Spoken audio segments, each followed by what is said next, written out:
Came here to be the manager of Manchester United, not to be the coach of Manchester United. And that is clear. I know that my name is not Tuchel, is not Conte, is not Mourinho, but I'm the manager of Manchester United. And it's going to be like this for 18 months, or when the board decided to change. So that was my point. I want to finish with that.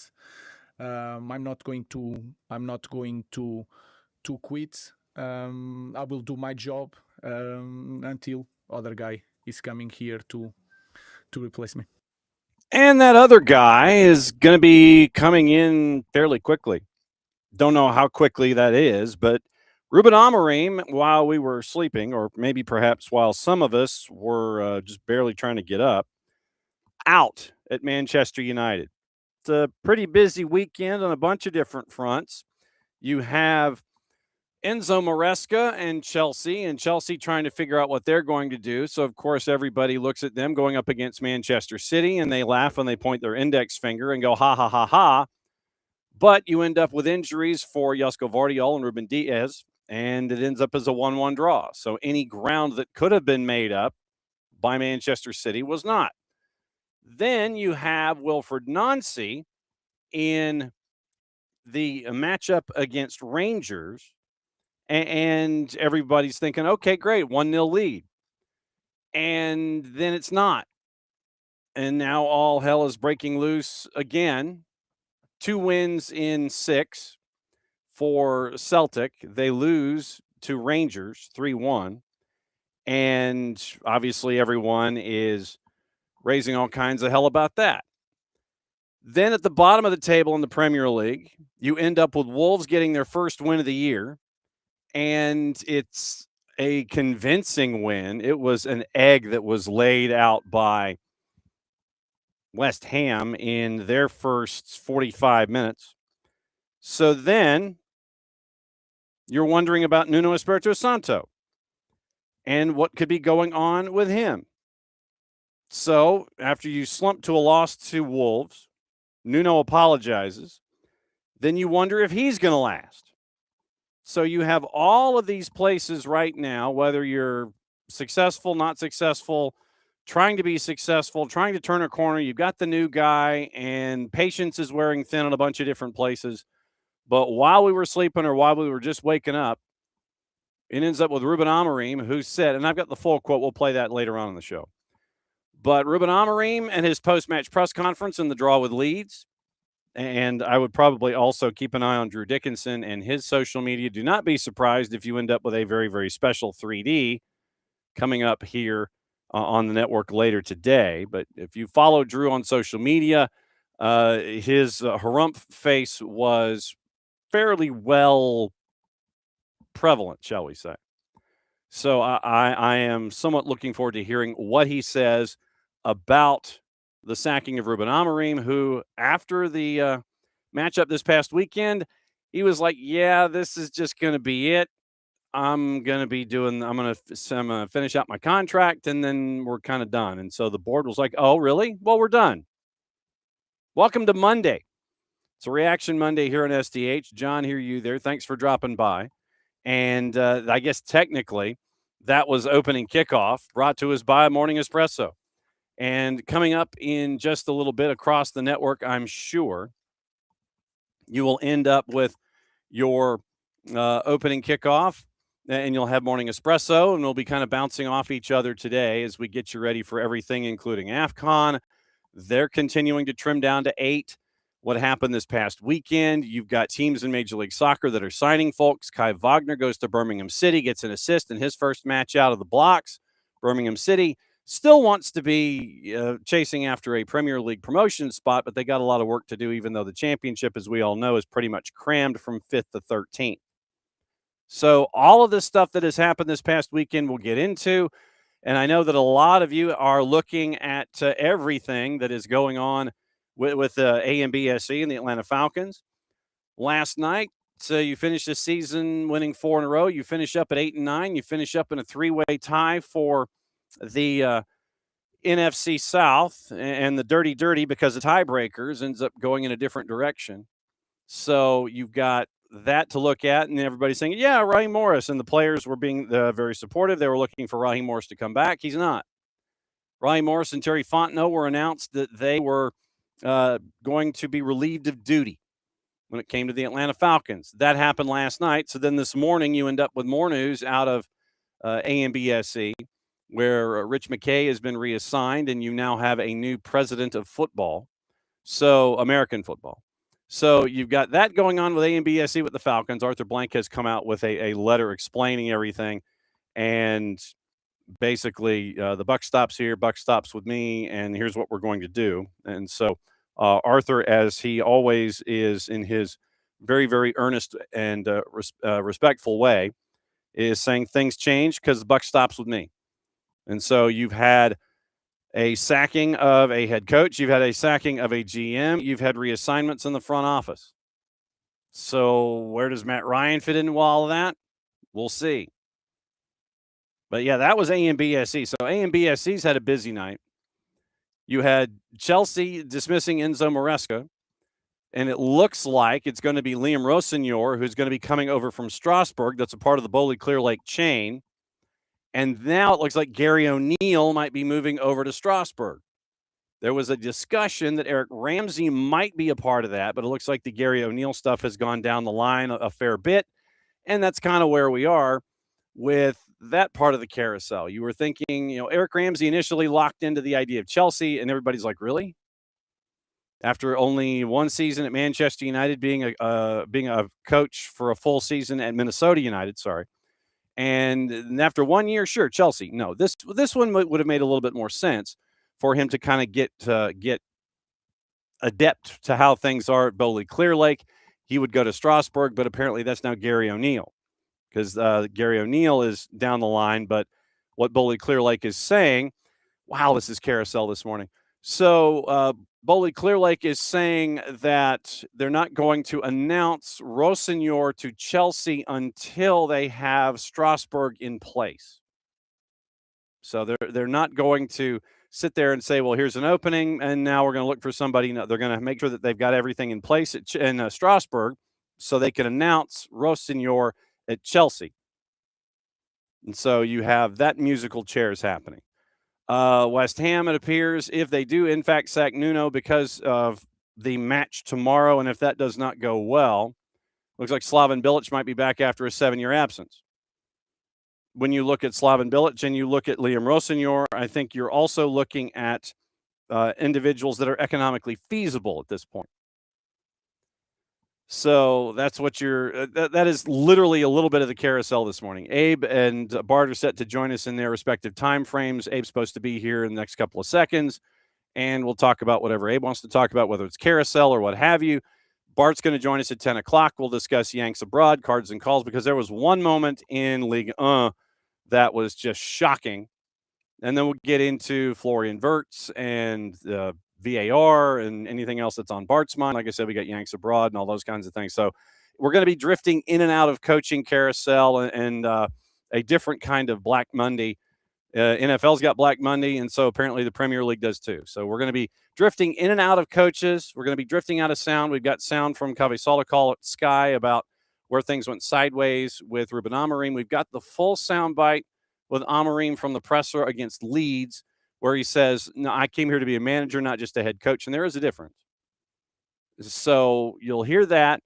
We got Wilfred Nancy from the weekend after losing the matchup with Rangers.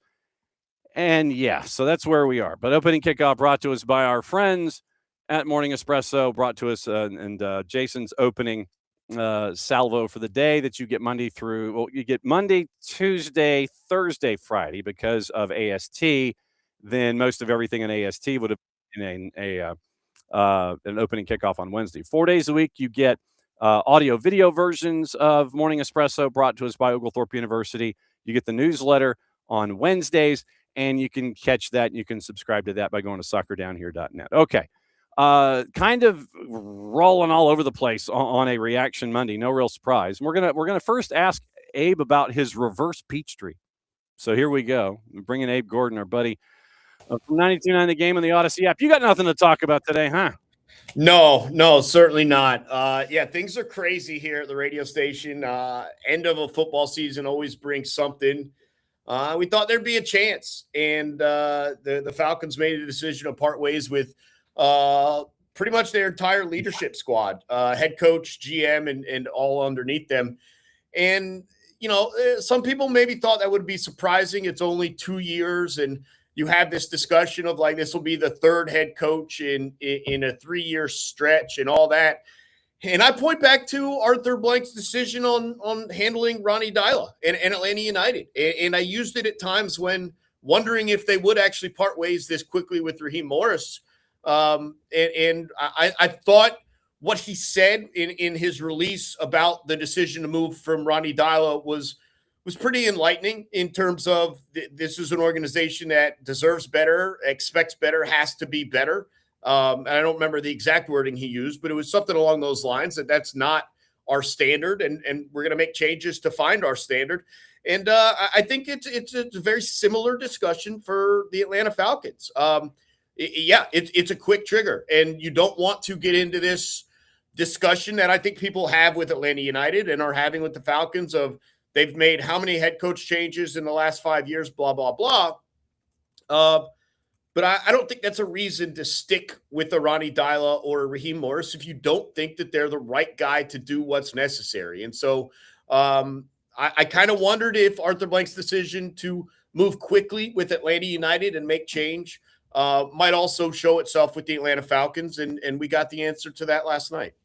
It is a results-driven business. And I think that you're looking at now more and more situations involving owners in multiple sports, in one umbrella, where if something ain't going right, then it's not going to be like in college football. It used to be, okay, we're going to give you one full recruiting cycle and you're going to get the 4 years, and then we'll judge you, out of year 4 heading into year 5, which would have been your first time that everyone would have gone all the way through. It is now literally like 2 years. And if things aren't going, we know that. Well, but it's also why it's not going right. You can. Raheem Morris went 8-9 in back-to-back seasons. You can be a head coach who's gone back-to-back losing seasons and retain your job into year 3. Like, not all performances from a coaching standard are created equally.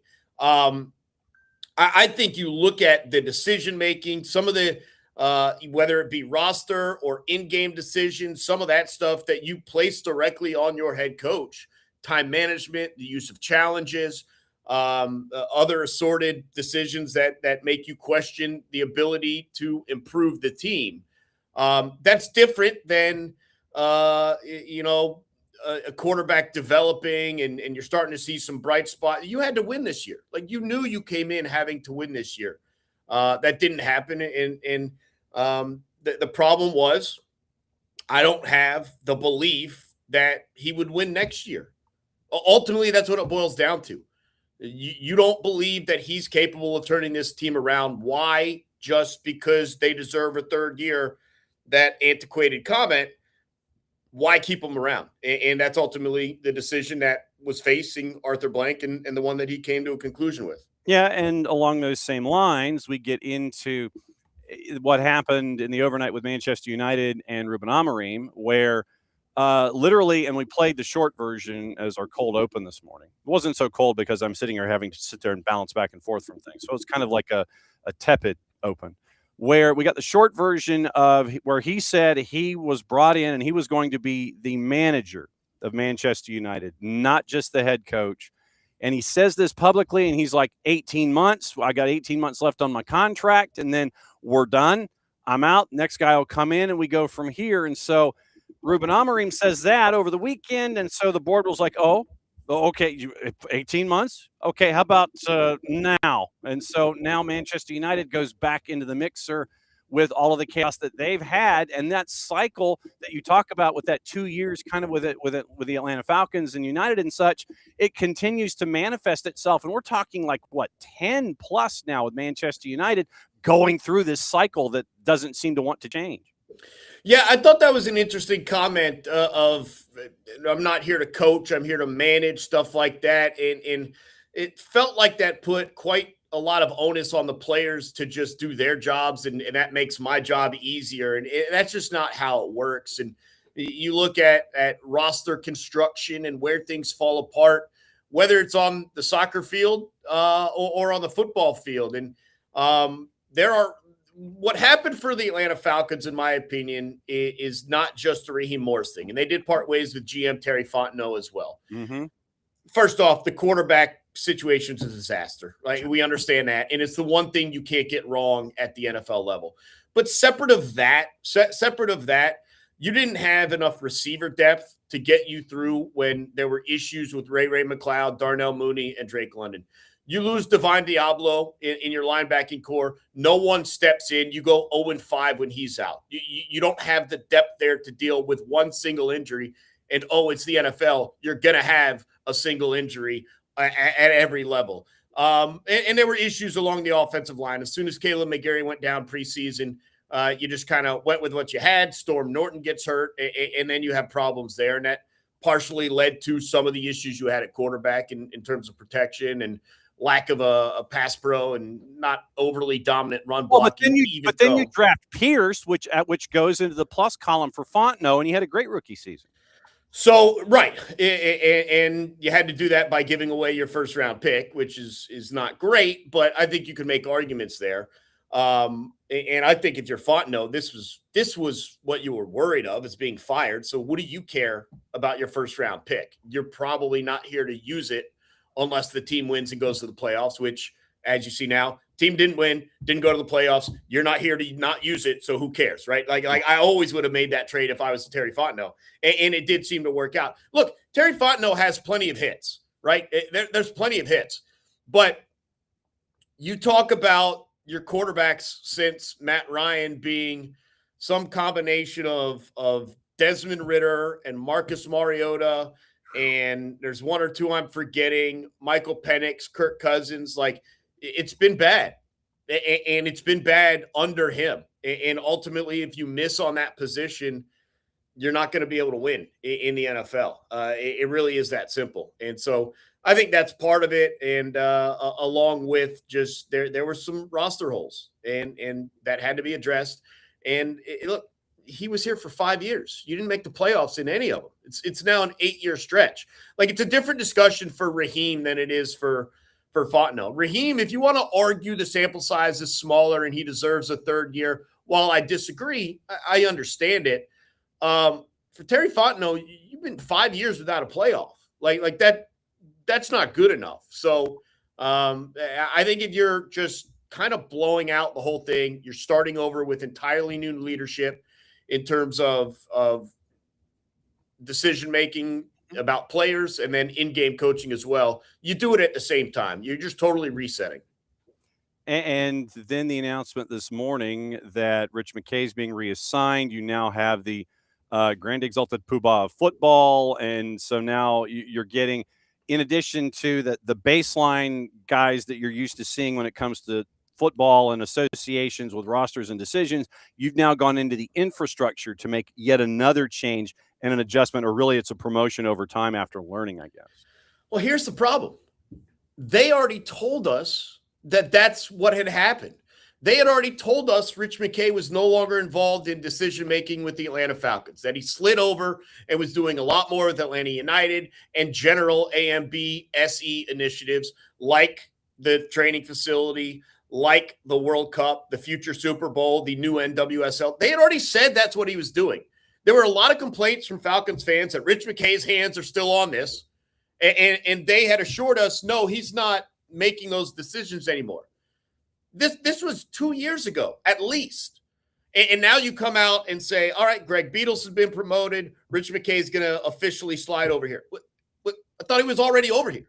I thought he was already away from the football team. That's what we have been told. So Look, it's very confusing. A lot of people have been frustrated. A lot of people blame Rich McKay for a lot of the issues in terms of the Atlanta Falcons. Whether he was involved or not, you had told us that he wasn't. And now, 2 years later, we have a press release to detail a transition that we all thought happened 2 years ago. So it's very confusing. A lot of people were like, finally, Rich McKay is gone. And then you read to the bottom of the press release, and he's like, no, he's still there. He's still doing his stuff. And look, I have no problems with Rich McKay. I never know who to blame with these things, right? Because I'm not in the room. I don't know who signs off on, yes, we're paying Kirk Cousins, but let's also draft Michael Penix. It might be Raheem suggesting that. It might be Fontenot. It might be Rich. I have no idea. But I'm also not going to sit here and believe that just because you tell me Rich McKay is sliding over here and doing more on this side of things, that he doesn't have his hand on some of these football decisions. Unless he's gone entirely from AMBSE. And again, I'm not suggesting that needs to happen. But until that's the case, I'm not going to believe that he has no input at all with football. So we'll see. Okay. So before you go back to 92.9 and talk Falcons for the rest of the day, Atlanta United, they are looking at players. We talked about Lucas Oyos, and then you end up with you're getting additions now in the U22s. You're looking at more U22s. We'll get into Elias Bias from San Lorenzo. We'll get into that as you go. So you're starting to see the influence of Tata Martino and Chris Henderson working together, and it's South American influence bringing in players, and it's young South American players. Yeah, it's going back to what kind of got this franchise where it was at the start. Not surprising. A number of Argentinians in Latin America, South America, as opposed to kind of entering their prime Europe, whatever. Thomas Jacob, I think, is an interesting one. Obviously, a lot of people feel he's going to just set right up there on the right side and replace Brooks Lennon for a little bit cheaper. And so you are starting to see a couple things round out, but it's definitely interesting to see like a very clear path, even though not everything's official with a number of the rumors and names. Even the fact that there's so many being mentioned from that part of the world in that age range, you can kind of see where they're headed with this. And it's just going to be interesting. It's going to be really interesting. You know, we work ahead and Mike Conti put out future schedules for us at 92.9 The Game. And last week was the first time that Atlanta United had appeared. He works way out in advance. And, and he sent me the schedule, and I scroll down. I'm the only one who reads every schedule that we sent out. I nitpick and point out mistakes. And I think I walked into his office like, this is a mistake, right? You got Atlanta United game on there. I was like, no, it's coming February 21st. I've already kind of reformatted the rundown from last year into this year. And so it's here. Like the work is beginning, obviously for the team, but on the broadcast side as well. Like the work is beginning. So really excited about it. Honestly, I'm excited to see, I think like everyone, just what it looks like, how it works, and what's going to be different. I'm interested in Latte Loft, in how he's going to fit. That's the one for me. It's not quite the same as like in the NFL. You got to get the quarterback position right, but like you got to have goal scorers, man. Like you got to have finishers, and I think it's one of the biggest issues for Atlanta United the past couple of seasons. And hopefully Latte Loft can stay healthy and maybe in a slightly different, adjusted, modified playing style as a team, not just him, as a team. But we'll see. We'll see if it pans out, because you got to score goals. You're not going to get in the playoffs having draws and scoreless clean sheets all game. Unless you're the head coach of Mali and AFCON. You got to have your skill position players working. So how'd you do in your reverse Peachtree, by the way? It was really good. It was tough, but I was really happy with it. My goal, which was not like it was an aggressive goal, but I think it was achievable, was to break 50. And so I came in a little bit under that, went out very quick. One of the issues last year was the congestion at the start. This year, I was in wave A, but I dropped back down to B to run with a friend. and we started like at the front of B. So when we were pushed on 3 minutes after the start of the race, after A took off, there was no one in front of us. Like, we were able to run freely, albeit up a hill. So the first mile was 7:30, and then kind of settled into a couple quick downhill miles. The hill got us. Like there's no denying, because once you hit 3.5 miles, from 3.5 to 5, it's just uphill. If you know the direction of the reverse Peachtree, it's where you hit Peachtree Hills, and you're just running uphill past the church and all that. It was slower, but luckily I had gone fast enough early on that I could deal with a little bit of a drop in pace. And then the other thing was I couldn't really jog out the final mile to break 50. Like, I was doing the math, the time on my watch, and looking around, like, man, I'm going to have to push here. Like, I don't know how fast I have to go at this moment to make sure, but like, I'm going to have to push. And so we dipped under 8 again for the final mile, which I was really proud of. Came in at like 49:22. So fair enough under 50. I was really happy with it, especially since I put on so much weight on the cruise and have been dealing with some hamstring injuries and not doing track workouts and getting my speed comfortable. So I was really happy with it. Like 7,500 people running. I saw a ton of people out there. It was really cool. It's a great event by the Atlanta Track Club, so I was really happy with it. I could have used it a little bit colder. I will say this. Everyone else is happy about the temperature.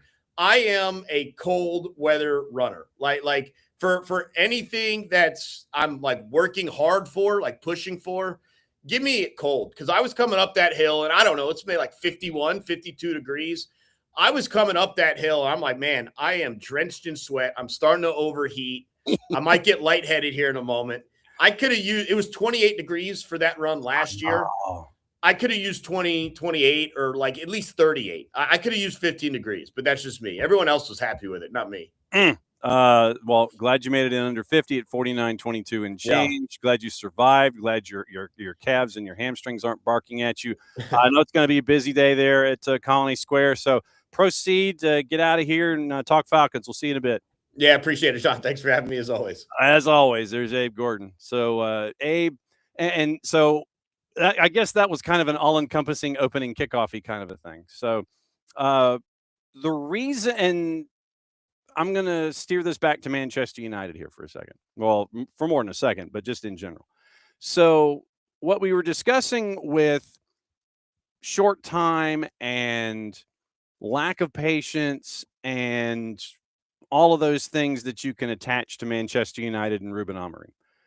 First off, let's go. I'm going to play the full version of that soundbite that we had in the open of the show.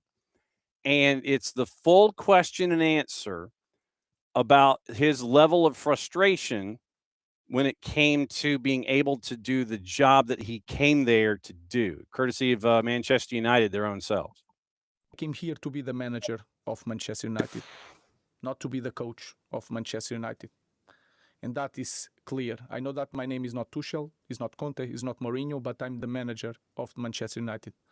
And it's going to be like this for 18 months, or when the board decided to change. So that was my point. I want to finish with that.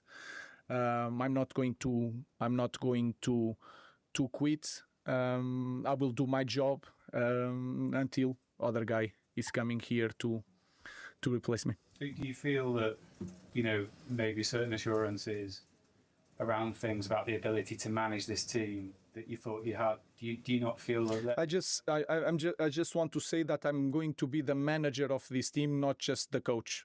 And I was really clear on that. And that is going to finish in 18 months. And then everyone is going to move on. That was the deal.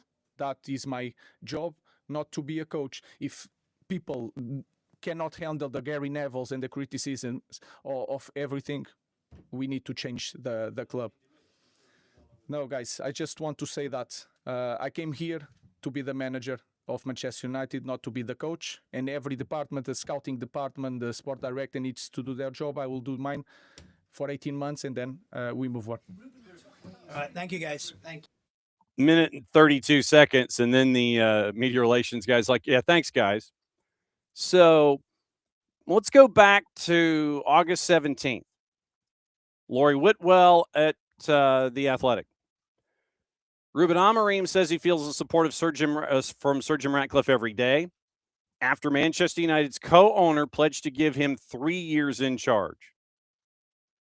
Also said Chief Executive Omar Barada, Director of Football Jason Wilcox tell him of their backing all the time, but Amorim, who's approaching 12 months in charge of the club, acknowledges that football is an unpredictable industry. Results will influence the mood among United's hierarchy. Sir Jim Ratcliffe told the Times The Business podcast, Ruben needs to demonstrate he's a great coach over 3 years. That's where I would be, end quote.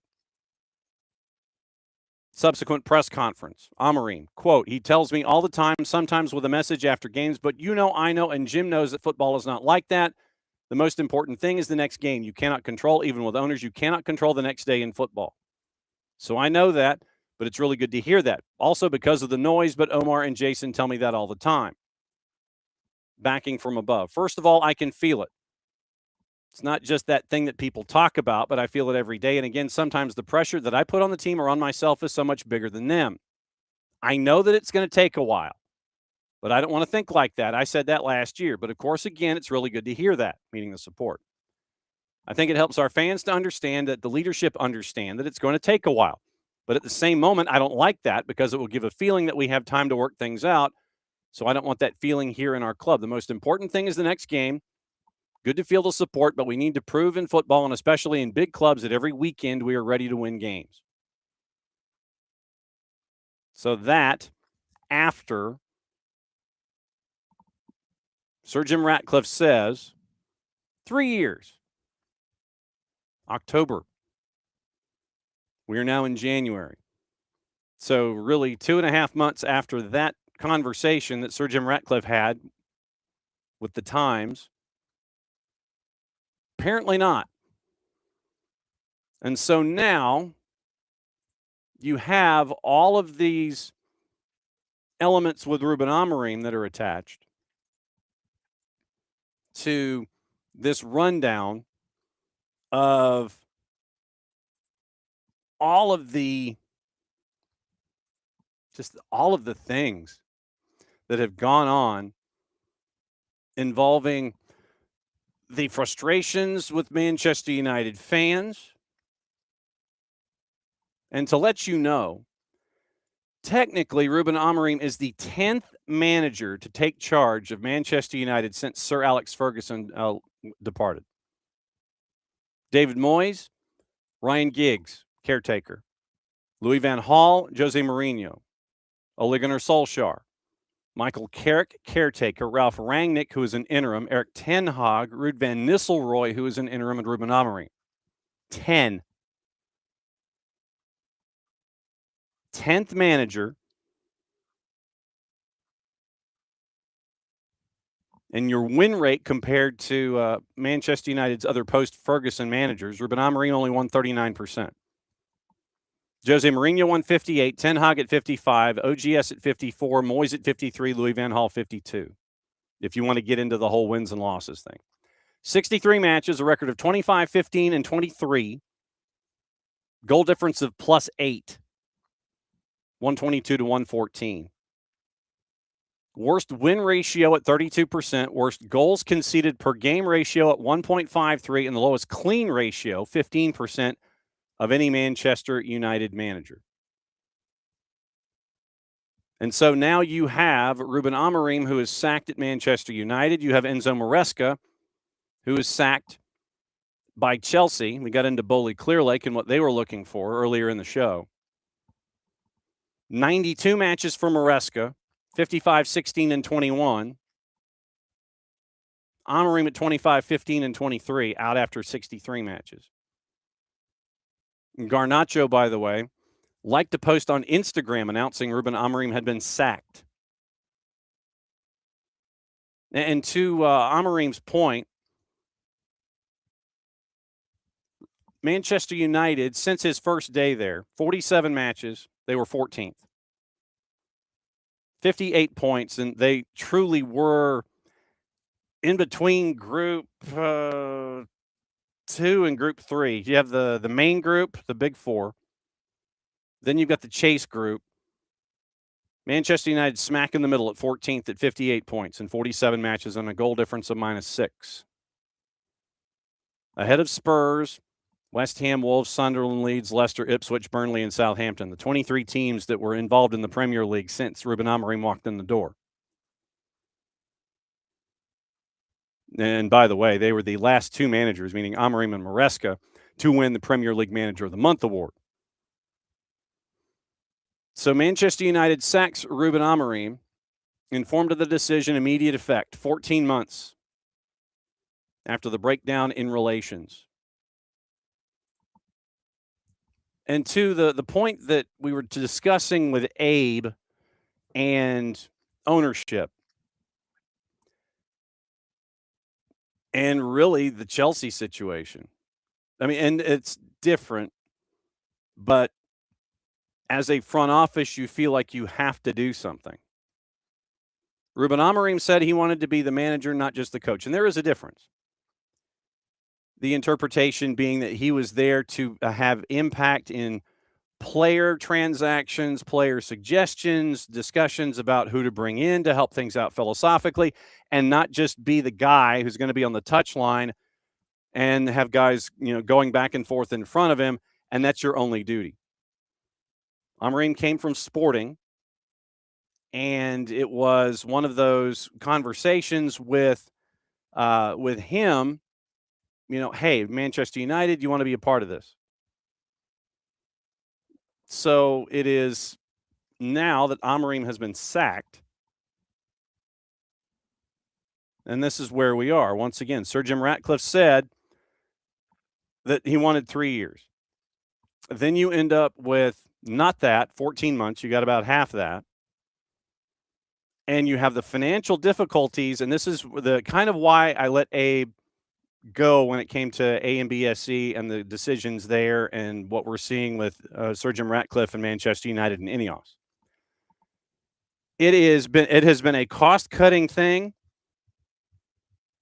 for Ineos and Manchester United. They're looking at redundancies. They're trying to trim the bottom line, work the debt, trim the debt, all those things, and still try to bring in players to try and help things out. So let me check really quick. I just want to get the list of players. Manchester United transfers last 12 months. We can't do really 18. So we can go in the last year. The list of transfers. So thanks to our friends at Transfermarkt, here's where we'll go. So arrivals, 251 million euro on arrivals in 25-26. 76.5, and this is all in euros. 76.5 on Seško. 75 on Mbumo from Brentford. 74 from Mateus Cunha from Wolves. 21 on Lamens from Royal Antwerp. 4 million euro, Diego Leon from Cerro Porteño. And that's 251, basically, million euro outbound on arrivals for this season. So inbound arrivals, you drop 251 million euro. Outbound, 74 million outbound. So it is a net 175, basically. Spending on Seško, spending on Mbumo, spending on Cunha, Lamens and Leon. Garnacho, you get 46 million from Chelsea. Antony, you get 22 million from Real Betis. Rasmus Højlund, you get a loan fee from Napoli. That's it. Free transfer, Lindelof to Villa. Loans, Onana, Rashford, Collier, Amas, and Jadon Sancho. Johnny Evans retired, and Christian Eriksen is at without club FC. So you go over the year before that. Let's get into 24-25. 24-25, you still end up at a net minus of 129. So in the last 3 years, your spend has been basically the same. about 500 million euro. So €500 million on spend, and your inbound is about 190. So 500 in your spend and 190 in your return. It's not good math, especially when you're having to go through all the redundancies and the fixes, and Sir Jim Ratcliffe knowing that all of the financials are there in front of him. 24-25 arrivals. 62 million, and this is all in euros once again. Lenny Yoro, 50 million Ugarte from PSG, 45 million De Ligt from Bayern Munich, Xerxes for 42.5 from Bologna, Dorgu 30 million from Lecce, Nazraoui 15 million from Bayern Munich, and Aiden Heaven, who is just under 2 million from the Arsenal U21s. Departures. Scott McTominay, who has been completely and totally reborn as Scott McTominay at Napoli. Mason Greenwood, Wan-Bissaka, Carreras, Kamwala, Hannibal, Pellistri, loan fee on Jadon Sancho, and Donny van de Beek. Loan transfers on Anthony, Rashford, and Tiro Malacia, Freeze, Forson, and Rafa Varane.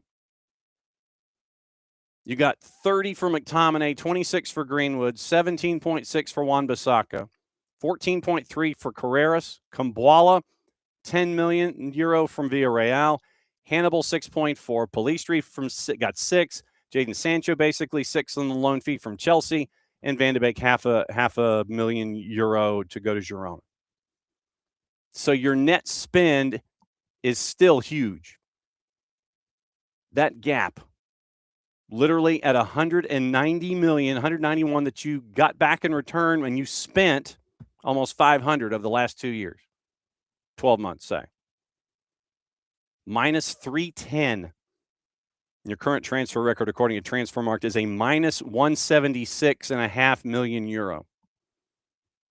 So that's what you're fighting up against right now. And when Amorim says, I came here to be a manager and not a coach, it's to be a part of that discussion. Who are we bringing in? Who are we doing things philosophically? How's it looking? And so now you end up with what you see with Manchester United. We mentioned Chelsea once again. It looks like Liam Rossignol coming from Strasbourg. He's going to be the new head coach, but not until they get Gary O'Neill probably in place in Strasbourg. Then they'll announce Rossignol to Chelsea. Now, the question is, what do you do for replacements? What do you do if you're Manchester United? And by the way, your piece of trivia, after 14 months, no manager has a worse record for the club since Frank O'Farrell in the early 1970s, according to our friends at ESPN UK. What do you do? What do you do now?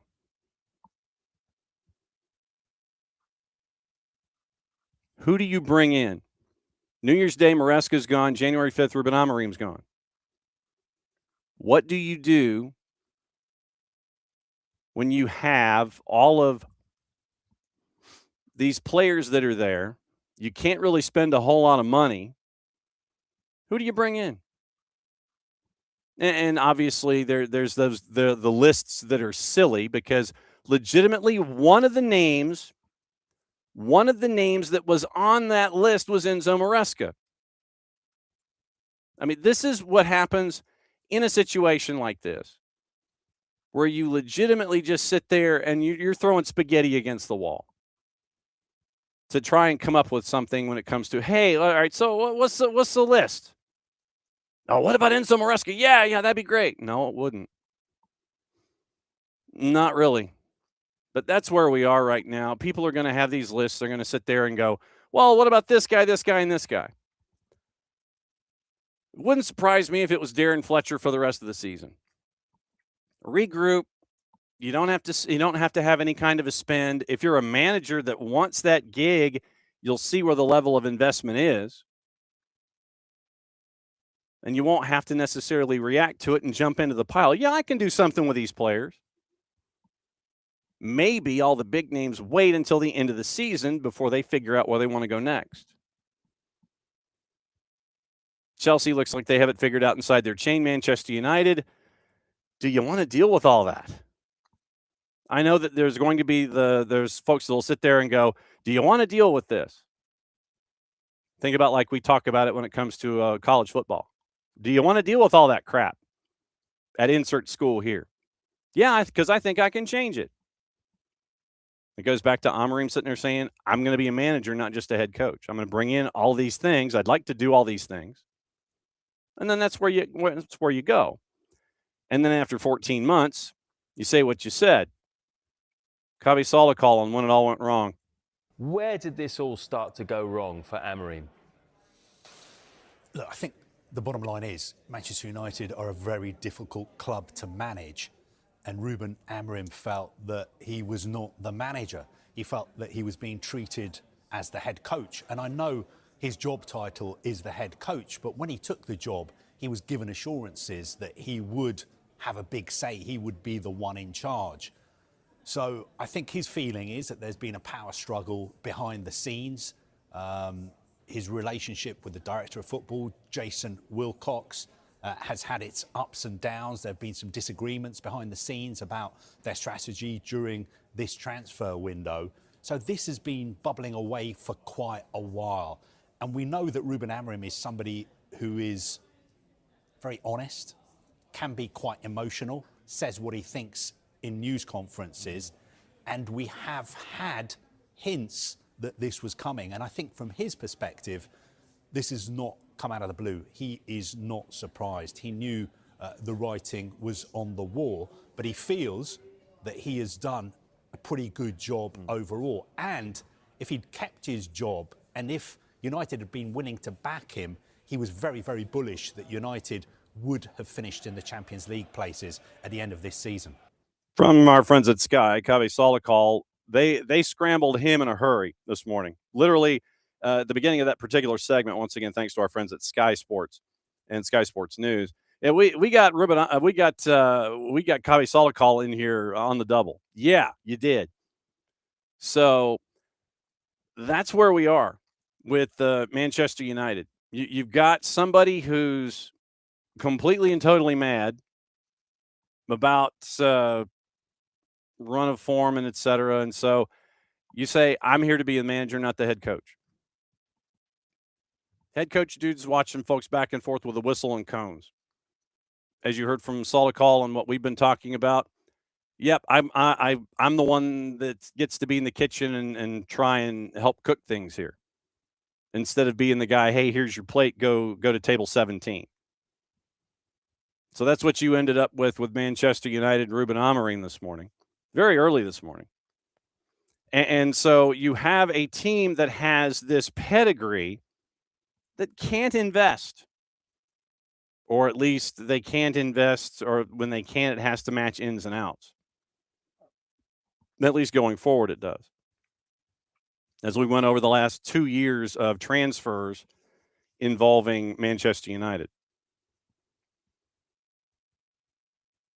Like I said, I think that Drew's 3D is going to be a must listen later today. I'm sure he's trying to figure out how to do it calmly instead of, ranting into a microphone for however long he does. But Manchester United, you've got financial problems. You're trying to build a new barn, and you're trying to figure out how you can get back to something resembling, I'm not going to say solvency, but keeping control of your finances with all the redundancies that are gone, all those kinds of things that you're keeping an eye on if you're Sir Jim Ratcliffe and Ineos. But if I'm also a manager, yes, I want that gig because it's Manchester United, and then you can sit there and have on your resume, I was the one that, resurrected Manchester United from X, and here's where we are now. If you have a situation where the financials are what the financials are, your owner says he's got your back for 3 years, and then the situation gets so untenable that it only lasts half that time.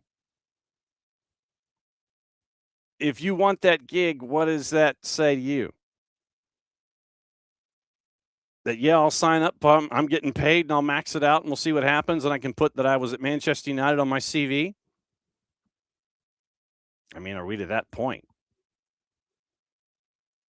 where it's just like, yeah, I think I'll go, and then I will end up with this on my resume. 47 Premier League matches, 15, 13, and 19. 10 managers. 10 managers since Sir Alex departed. And right now, this is where you are. Obviously, you look at, the reliance on a player like a Bruno Fernandes and how I believe he was in more than 40% of the matches that Amorim was in charge of. And so you've got that right there. Manchester United under Amorim. Fernandes had 42 appearances, Lenioro 41, Diego Dalot 40, Ugarte 37, Mazraoui 35. Most goals. The most goals in the matches under Bruno Fernandes. One player in double digits. Fernandes with 11 goals scored. Diallo with 9, Mbeumo with 6, and that's this season at the halfway point. Xerxes, Casemiro, Mason Mount, and Cunha each with 4. So one player with double-digit goals during Ruben Amorim's time in charge, and that's with Bruno Fernandes. Also the most assists, and Bruno Fernandes is the only player, once again, that would be in double digits in assists during the time of Ruben Amorim. Fernandes had 14 assists. Then the next highest individual with assists during the tenure of Ruben Amorim, Amad Diallo with 6. Diogo Dalot with 4. Ugarte, Dorgu, and Christian Eriksen with 2 each. I mean, think about that for a second. Most goals, Fernandes with 11, only dude in double digits. Diallo with 9 and Mbeumo with 6 all this year. Xerxes, Casemiro, Mount, and Cunha with 4 each. Assists, Bruno Fernandes with 14. Amad Diallo with 6. Diogo Dalot with 4. Ugarte, Dorgu, and Eriksen, 2 assists each. Those are your top 5 in goals and assists during the time that he's there. I mean, this is where we're at. About ready to dive into hour number 2 and catch up with Bart Keeler on all of this and all the other things that have gone on. There are some cards and calls. There was one play in Ligue 1 that was completely and totally ludicrous that we have to get into. We got to get into Florian Wirtz in Liverpool and all the things. So it's going to be interesting, to say the very least, here in hour number 2. And I'm efforting Nino Torres because of Nino's knowledge of Amorim at Sporting, and then seeing him come over to Manchester United. So hang on just a second. I'll bring Bart in a second here.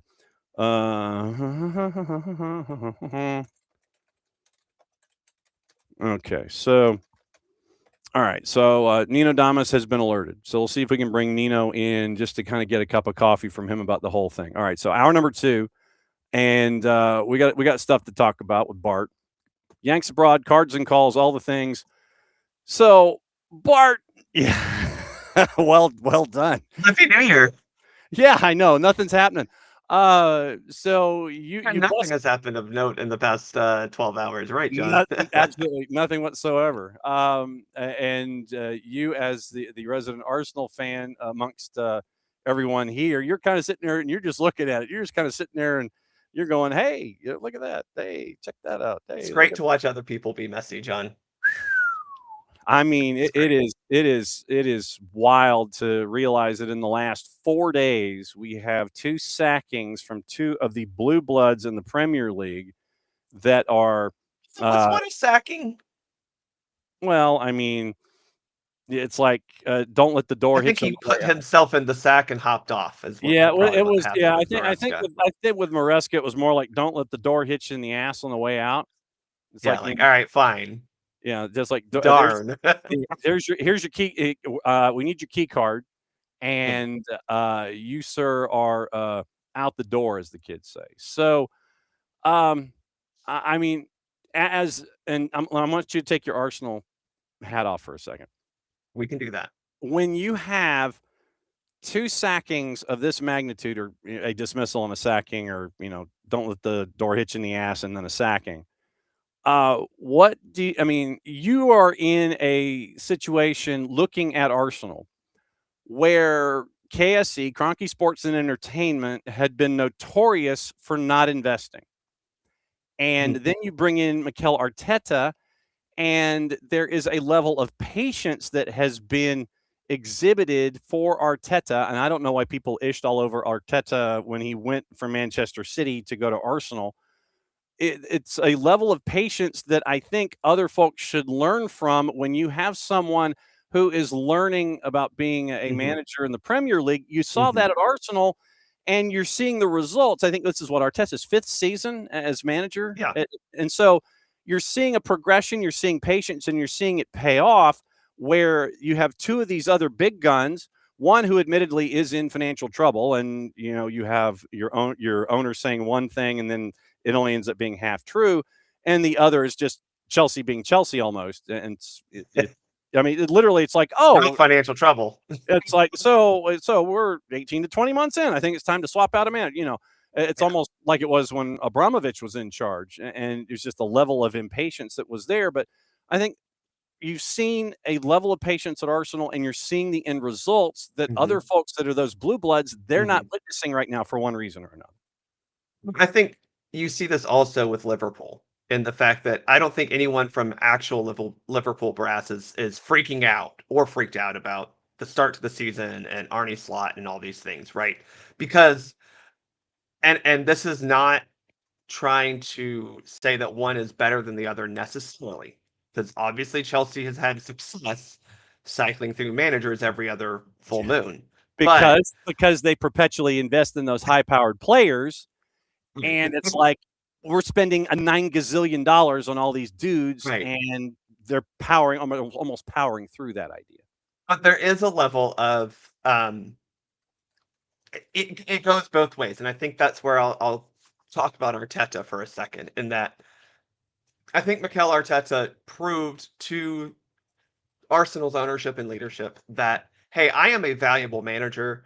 Things at this club are not quite where they need to be outside of my position, right? The club has invested a lot in not just on-field, players necessarily, but also looking at top to bottom. How do we bring in more money? How do we create more revenue experiences, if that makes sense? Yeah, it does. They also drop merchandise every other day, it feels like. Arsenal Fashion Club, as we like to call them sometimes. There you But go. I think most importantly, it was Arteta proving a little bit of his value and potential. Whereas, and this is no disrespect to him, because I do think he's a good manager, I don't know if Ruben Amorim, Yes. easy for me to say on a Monday morning. Yes. I don't think he necessarily showed that he was worth not only the time investment, but the monetary investment. Why are we going to spend a lot of money to bring in players for, quote, your system, right? When your system isn't necessarily showing great results yet. And so I do think it goes both ways, that yes, you need to give the coach some financial backing, but at the same time, the coach has to prove that his system, his tactics, his philosophies are worth investing in. And I think Maresco was one who did, I think, prove that. But as you said, Chelsea is just such they are who they are. That's just, they have they swap one really rich dude with a short trigger for another really rich dude with a short trigger. And hey, that's what they do. But they have invested, right? And I think that's you said the key. And that's why Chelsea, for the most part, had been successful under Enzo Maresca during his time there. I mean, look, I know we can joke about the actual importance, but they did win the Club World Cup, and that's not a fluke. You know, they were playing pretty darn good teams.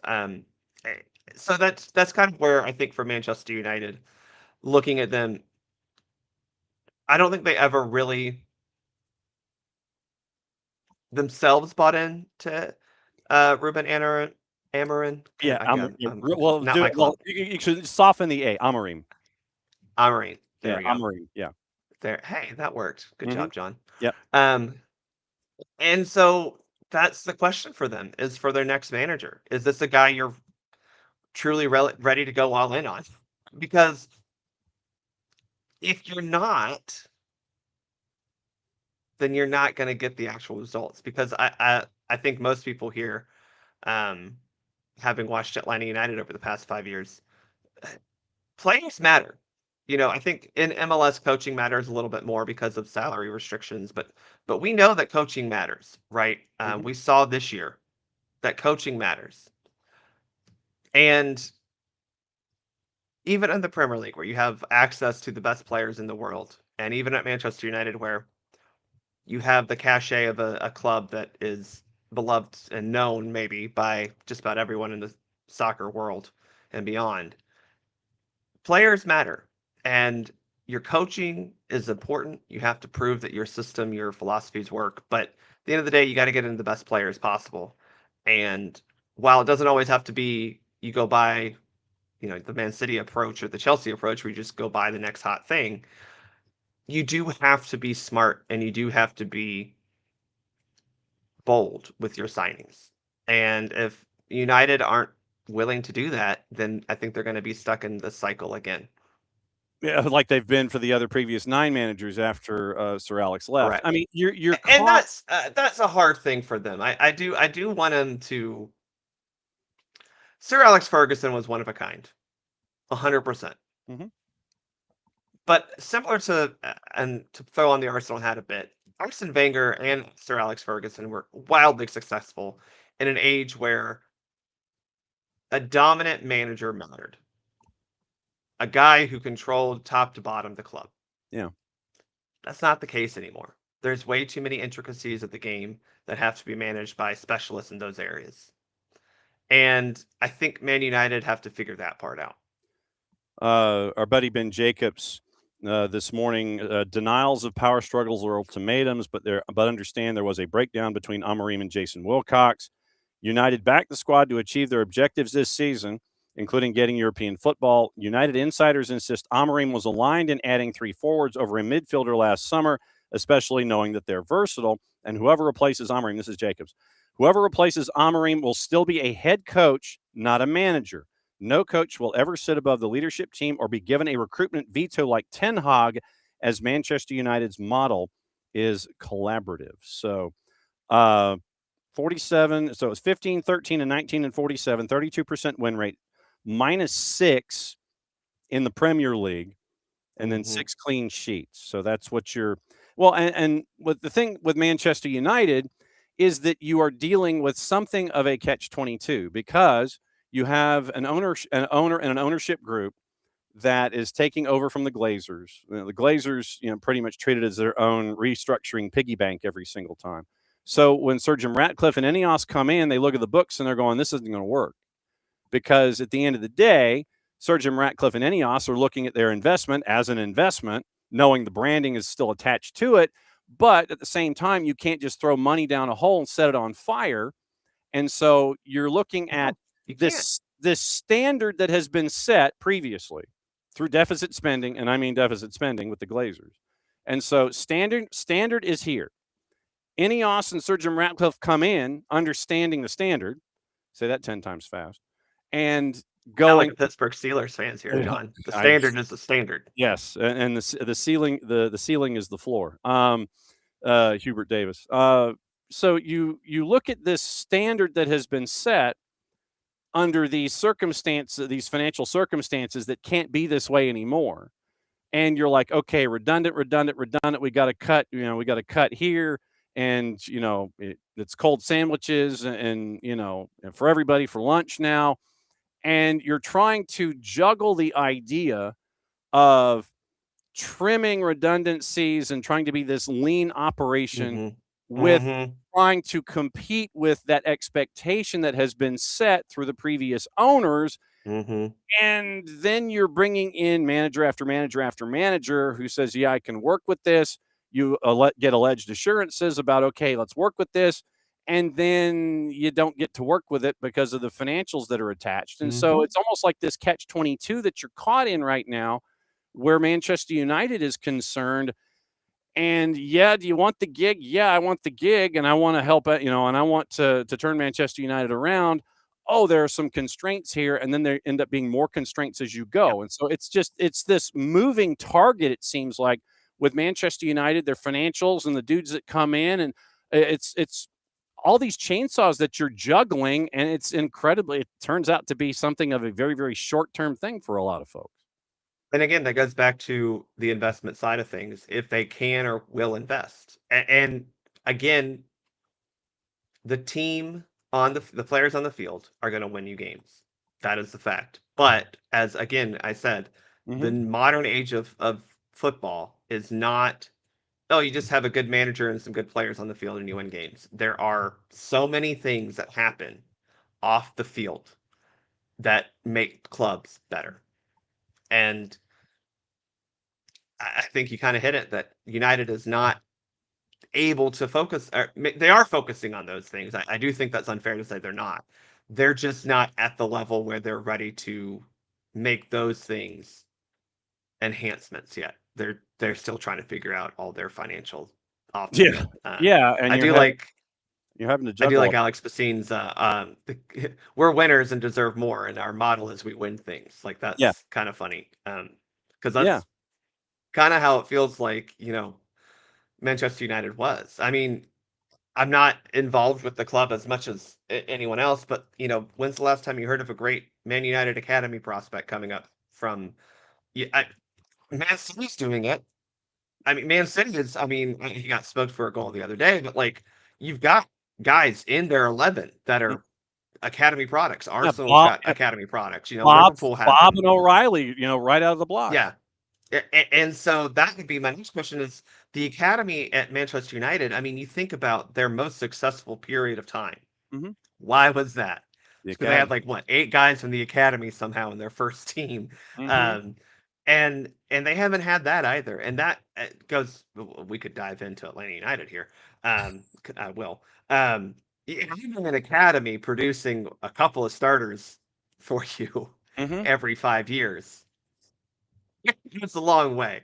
And they don't have that either. And so I feel for Amorim. I feel for all the coaches who have come there, not necessarily for Ten Hag, but I feel for other coaches who have been there.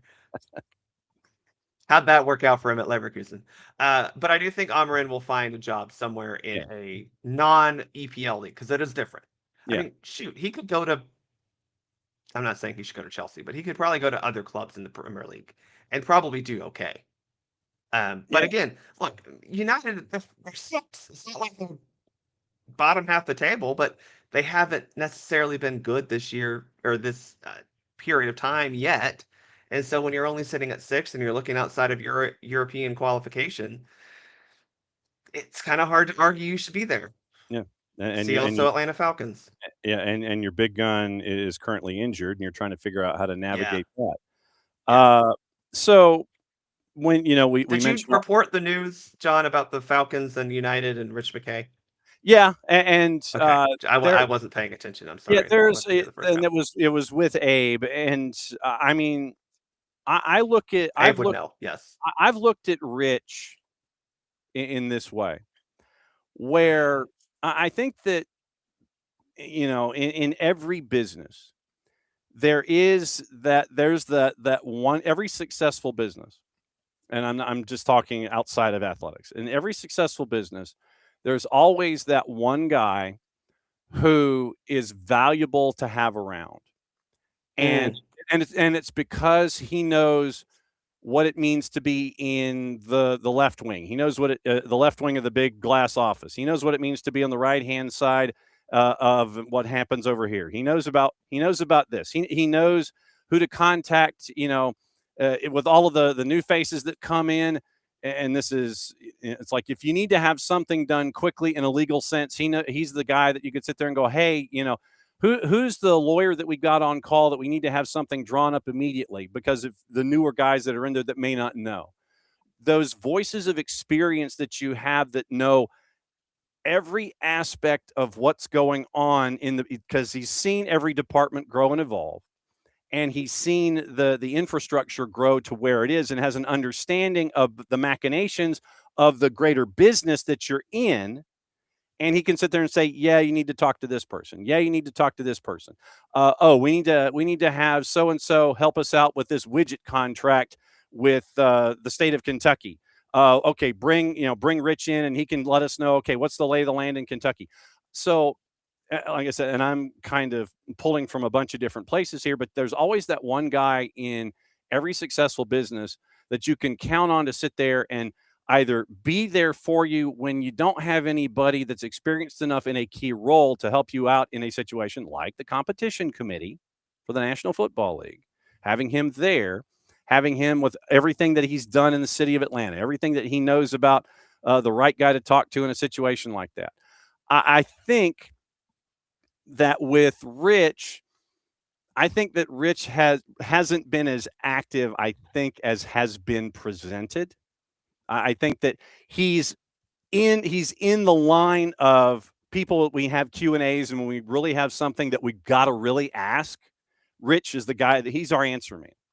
And so I think that having him where he's been the answer man for a lot of different things, and to have someone like that is valuable. I don't think that he has been as Atlanta United active as folks may give the impression, but I think having someone like Rich is valuable in any business that you have going forward.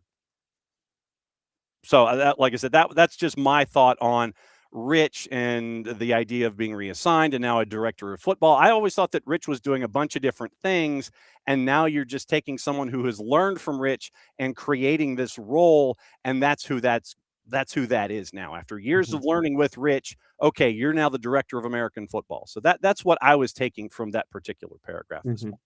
That's just me.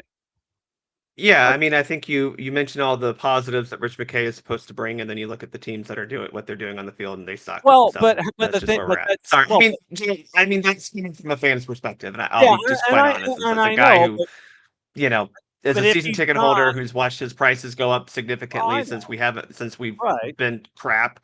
Falcons fan who hasn't watched this team win anything, despite this year setting a record for franchise most sacks, and yet we can't even beat the damn Jets or the Dolphins.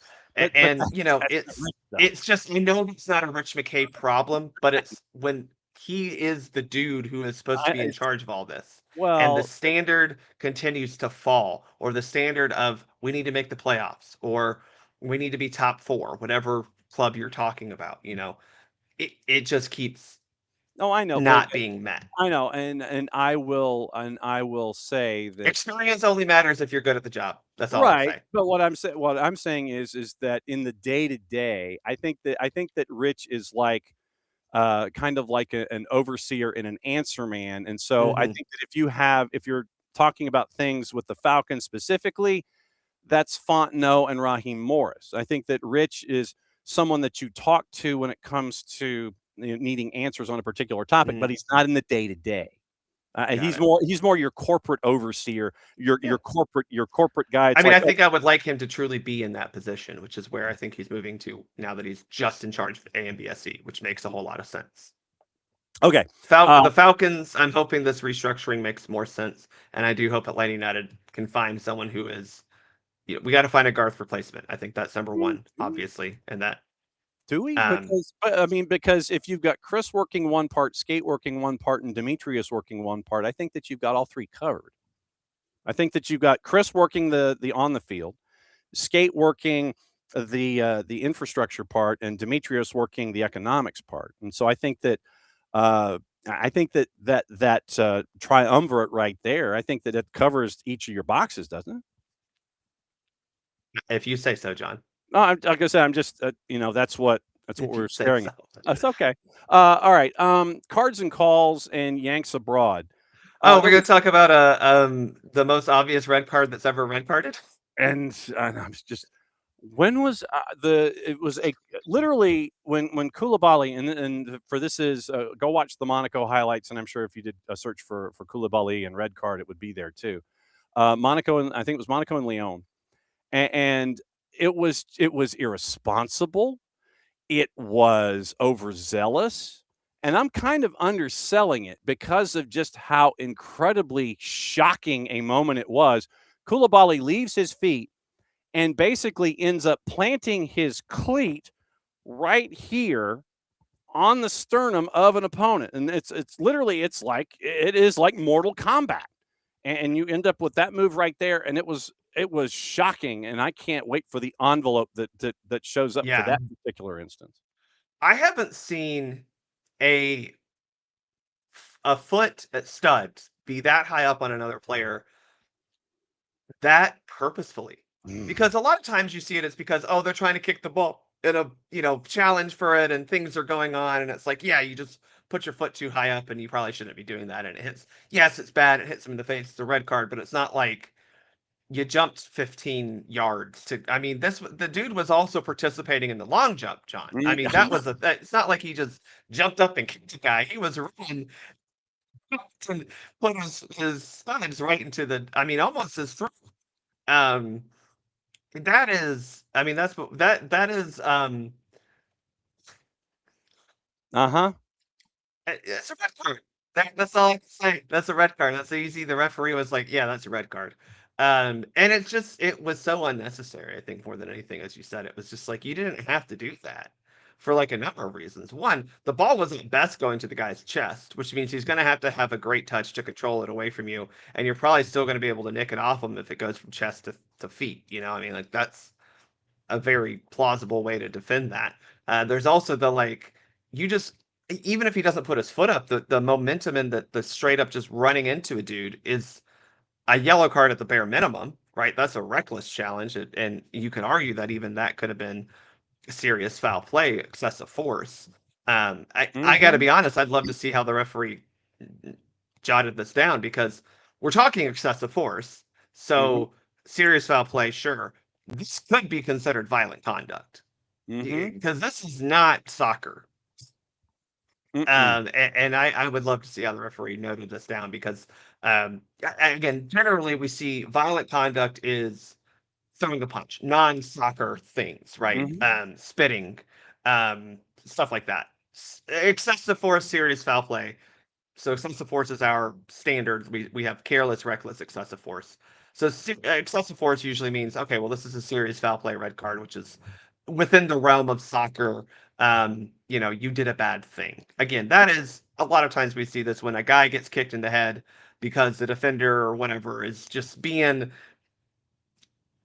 yeah, it was bad, but like it was still within a soccer thing, right? Yeah. I don't know how they would categorize this because I'm with you, John. Like this is not, in my opinion, okay, you missed the next match type of red card. Okay, we're not done with stuff because I got to do this, and I'm going to double check it really quickly, but I'm going to hit this anyway.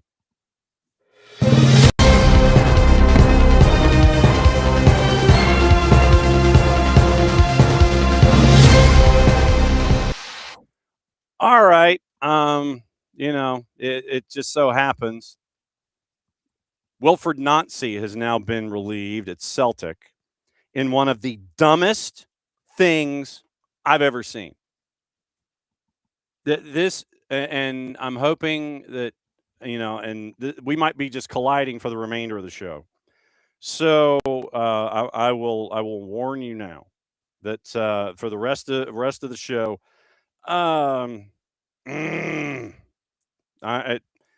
8 matches in league, and Wilfred Nancy is he's out at Celtic, and it is one of the dumbest sackings ever.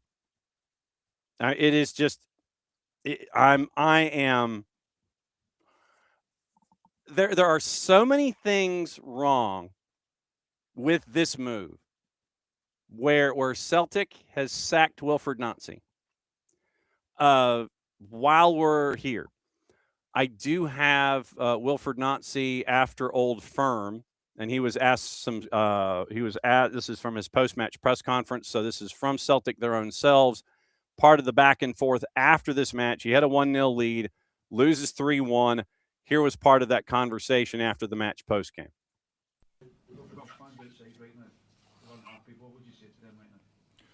Yeah, I can understand that. I think that they were behind us the first half. They pushed us in a good way. And after that, I can understand why they are disappointed regarding the fact that we had many possibilities to win the game. I know that I repeat myself, but it happened in the past also regarding many games. And I think that I really enjoyed the first half. As I saw team players that they were giving everything with the ball and without the ball. So they see the direction that we want to go, but consistently, for 95 minutes. And after that, the fact that I know the meaning of this game, I know that, and disappointing for them. And but what I can tell them is what we did during the first half, and also a certain moment second half. This is what we want to do, but at the same time, we know that we cannot accept to score to concede goals like this. We know that, and this is something that we're going to work on. Do you accept, Wilfred? Sorry? Do you accept the fact that many fans now do not want you to be the manager of this football club? Can you understand why they've come to this decision? You did it full time, they're still outside at the moment. They don't want you to be the manager of the football club. First of all, is that tough to take? And secondly, can you understand why they have come to this decision, the fans? Yes, the results.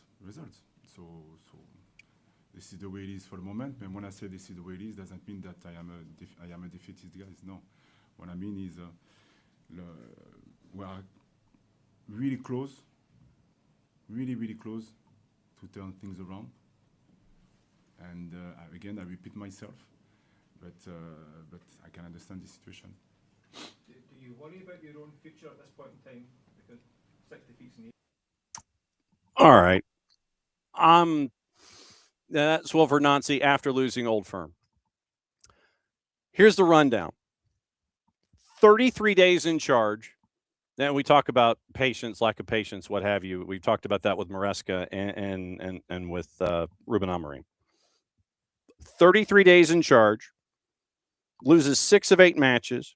Appointed on a 2.5-year deal on December 3rd, joining from Columbus Crew. I hope he damn well gets paid, first and foremost. I hope his checks don't bounce. 33 days in charge. League defeats at home to Hearts, away to Dundee, 3-goal home loss to Roma, Europa League, 3-1 defeat by St. Mirren, Scottish League Cup final. After 2 wins against Aberdeen and Livingston, Aberdeen, by the way, fired Jimmy Thielen. Celtic loses 2-0 to Motherwell, losing his first Old Firm on Saturday, 3-1 home defeat against Rangers, final match in charge. Club have also confirmed the exit of Paul Tisdale, head of football operations, alongside Nancy's staff, Kwame Ampadu, Jules Greguin, and Maxime Chalier. Brendan Rodgers resigned on October 27, initially replaced by Martin O'Neill. O'Neill came back, 7 wins from 8. Nancy, and they go into the discussions there. Last Scottish team outside of Celtic and Rangers to win the nation's top division was Aberdeen in 84-85, managed by, guess who? Sir Alex Ferguson. Hearts currently 6 points clear, both Celtic and Rangers, level on points, goal difference, top of the standings. Obviously, I have put out the siren song for Jared Smith. Yeah. But this is one of the dumbest moves ever in the history of moves. And the vitriol from Scottish pundit and writer, oh, he's out of his league, oh, MLS is ish, and all this kind of stuff. Y'all need to dial it back.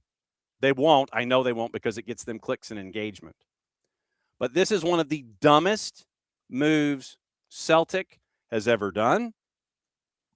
And fine, y'all deserve your own fate at this point. If you're going to do this and show an absolute lack of patience and capitulate to fans who are outside your offices going, rah, you deserve what you get. 33 days in charge. You don't want to be patient with how he does things stylistically with a roster that he didn't have any input in, and now you've sacked him. I can't wait to see what happens next. Hey, Martin O'Neill, you available? Yep. We're going to bore people to death. It's just, I'm beyond livid. I get your point, John. I'll just say that I think I'll have two thoughts on this. One, I think it's very clear Celtics should not have hired Wilfred Nancy at this point. I mean, hold on. Let me make my point. Point. Sure. Because Brendan Rodgers and Wilfred Nancy do not play the same style of football. They don't. And so to your point about this isn't the team he's elected, all these things, that's absolutely right. You were going in a drastically different direction in terms of philosophy and tactics. And the front office. And the fact that, you don't have the players for it. Now, you could have been a little bit more, I mean, we're 5 days in, so I don't know how much more active in the transfer market you could have been. But, I mean, you could have intended. You got the rest of the statement of intent. So that's thought one. Thought two is, homeboy ain't won much. And I hate to say it, but you're 2-0-4. You just lost. I know you lost Old Firm. I get it. Yeah. You lost Old Firm. Mm-hmm. You're I'm not gaining my lip at the moment. Go ahead. Yeah. You're not gaining any ground on Hearts, who I think that is, John, if I'm going to be real honest, I think that's what chaps Celtics rear end more than anything is that it's Hearts, not Rangers, going off with this. Hearts, who, by the way, not exactly putting out the most expensive team ever. I mean, they're just not. It's a pretty decent squad who tends to be top 4, but it's not like they're a squad of world beaters out there compared to what Celtic tries to pretend they are. Mm-hmm. And I think that's just where it comes down to, is that they're not. This was a bad situation he walked into. It did not get better. Well, and to your point, and I will stipulate your remarks. I will revise and extend. So then, and Jarrett has said that he is coming in at some point. Oh, right. So, I think, and you have to look at this in multiple lanes of traffic, and I'm trying not to conflate everything here. I think that going back to Brendan Rodgers, where the board says, okay, we'll invest, they don't. While I don't condone Brendan Rodgers basically pulling a Robert Petrino Esquire move with the Atlanta Falcons and basically saying, fam, I'm out, and quitting on the job in and of itself before he got the bag in the Middle East, I think that the board is at fault here for not investing with your previous manager, creating a situation for the incoming manager that I thought was a great hire if you were to invest in the players in this window for starters to get things working stylistically for Wilfred Nancy. And so this reminds me of two things. This reminds me of two other moves. Bob Bradley in Swansea City, where he was basically lied to, saying that he was going to get the time to turn things around, and he didn't. And Stephen Glass at Aberdeen, where Glassy goes home, and we all know for the most part, and Jarrett will either confirm or deny this, that a lot of the activity outside of Celtic and Rangers in the Premiership in Scotland is basically kickabout and boring as all F. It is not. No, John, what are you talking about? It's the most sophisticated thing ever. MLS is the backwards league. Right. And so, of course, Celtic hires the MLS manager who plays the best soccer, by the way, in the league. I think that's fair to say. Yes. So you're forward thinking in bringing in Wilfred Nancy to be a part of what you envision to be your future. Stephen Glass, when he was brought in at Aberdeen, it was kickabout central.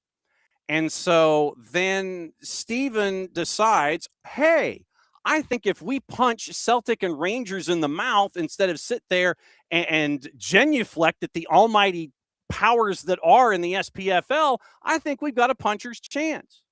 So Right. he gets to bring in Christian Ramirez. He gets to bring in Jet. He gets to bring in Dante Polvara from the University of Maryland through their system. He gets to bring in players that will work his way eventually into that style that Steven wanted. And he was punching his weight with Celtic and Rangers. But because the end results weren't there and because of the dreaded split, you have an ownership group that freaks out.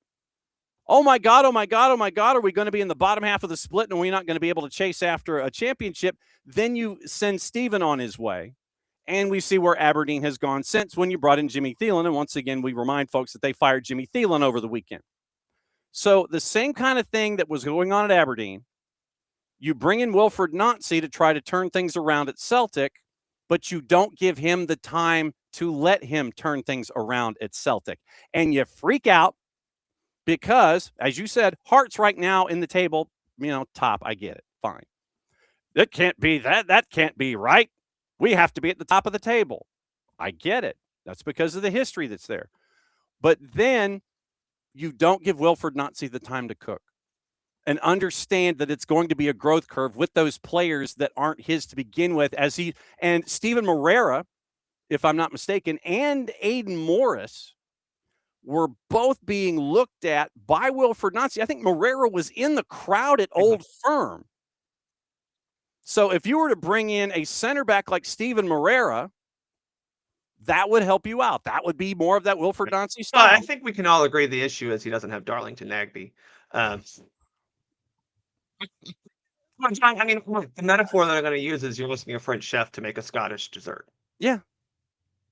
And the fact that it's like, okay, do you want him to make something fried or do you want to make something good?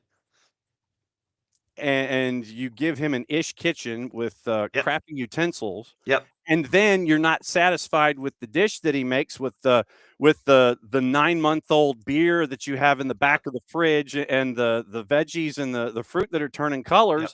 And you sit there and you're like, well, this isn't what I ordered. Sous chef, you're gone.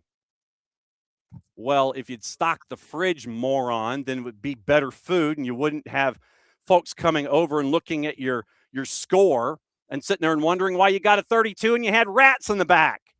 Yeah, it very much reeks of a.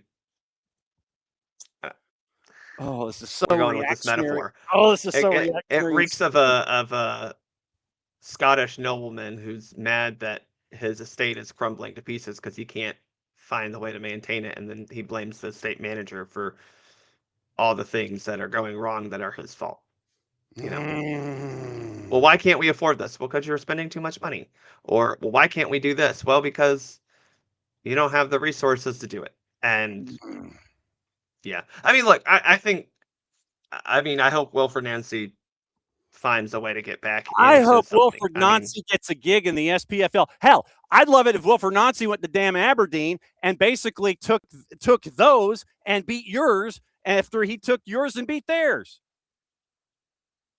I don't know if we want to send anyone to Aberdeen, but I do support the idea that you're going with there. Find me the fastest revenge. Aberdeen. I'm sure it's a great town that's full of granite. It is. It is. I mean, but I do think. I mean this sincerely. I think there is a potential for him to find a job. If I were him, I would wait for the end of the season. Go to Ligue 1 and go somewhere not on the backward islands. Go somewhere on the continent. Legal, let's see if one of the big four in Portugal need a manager after this. I mean, shoot, I would say that he'd actually be better off going to Belgium and the Netherlands as well. I mean, I think those leagues would suit him very well. Lord knows they don't play defense, so that would be actually good because his teams do know how to defend. There are opportunities out there for him. If I'm him, I'm not jumping at the first job I get. And I think I'm not blaming him for this, so don't read into it that way. I think that was somewhat of the problem here is Celtic came calling, and you don't just turn down Celtic. Yeah, it was a you know what I'm saying? Yeah, it was a dream gig to hit. I mean, especially when you think about that, as at least if you do well there, that's a step to big jobs elsewhere. Yeah, you know, I mean, unfortunately for him, he took the job at the wrong time. Right? They're not prepared to deal with a coach of this style. They're not prepared to invest, and they're freaking out because, oh my God, what the heck is going on? What are we staring at here? The Glaswegians are mad They're that a playing club from soccer. Edinburgh Oh my winning. God, they're being proactive with the ball. I know. Ugh. Hey, guess what? It's that time where we yield the floor. Oh, flower of Scotland. Oh my God. Jarrett, I yield the floor. I've already been ranting about how incredibly blanking stupid this is, and I know that you're going to earn us the E rating, and today I don't care. I mean, so there's levels to this. First of all, because as always, life is not black and white. No. And if you're looking for simple answers, as a troubadour once said, that shit is for fascists and possibly teenagers. However, I got nothing for you. We'll never get the full story. The Cold War between Scotland and United States will continue on. We've just did more years onto this war. Wilfred Nancy's out at Celtic. I have so many questions about the board because Tisdale's gone too, who was kind of in charge of operations there, and I'm assuming he the call or just want that, or they just scapegoat. Let's do that because I have nothing else for you. Celtic has not been effectively spending money for a while. Like they'll get guys for cheap, sell them for a good profit. Matt O'Reilly being one of these who went down to England. Nicholas Kuhn last year, I think he went to England or Germany. But they haven't been reinvesting that money. It was pissing Brendan Rodgers off a year ago or so, 2 years ago, since he came back for his second stint. Brendan Rodgers was not happy, was constantly fighting with the board over this. You get to a point where the board isn't really giving him the money to go out and sign guys. So this roster just isn't as good as it can be. Like, it can't compete in Europe. They said the quiet part out loud at some public board meeting. Then the head of the board, Dermot Desmond, his fail son, Nepo baby, because Desmond is legitimately a billionaire and ahead of all this stuff. His Nepo baby son got up there and complained about the fans and simple people, and that's always going to go well, especially with a club built on a history of like left-wing immigration and working class, and only exists because the other club in Glasgow said no Catholics and no Irish. So that's going to go over real well. Brendan Rodgers leaves again. I will hold him at least in some part of responsibility for this club right now, because he could have told them to kick rocks in the summer. They could have made another hire in the summer and installed a new system. He rolled with it. It wasn't working. He quit. He walked out again. I will always hold Brendan Rodgers for being a quitting little bitch. So Martin O'Neill, this club legend, comes in, stabilizes thing. It's not pretty. Like, you want to get into the advanced numbers where there's Alex Basine when I need him. The XG was ugly. Alex, I'll put $1 in the jar for you. It wasn't pretty, but it was working. And it was just kind of like, you know what? Get this thing. Just start shoveling water while we plug holes. Then you go really ambitious and you go for Wilfred Nancy, which, Bart, you've watched MLS a lot. Wilfred Nancy has some fun-ass teams.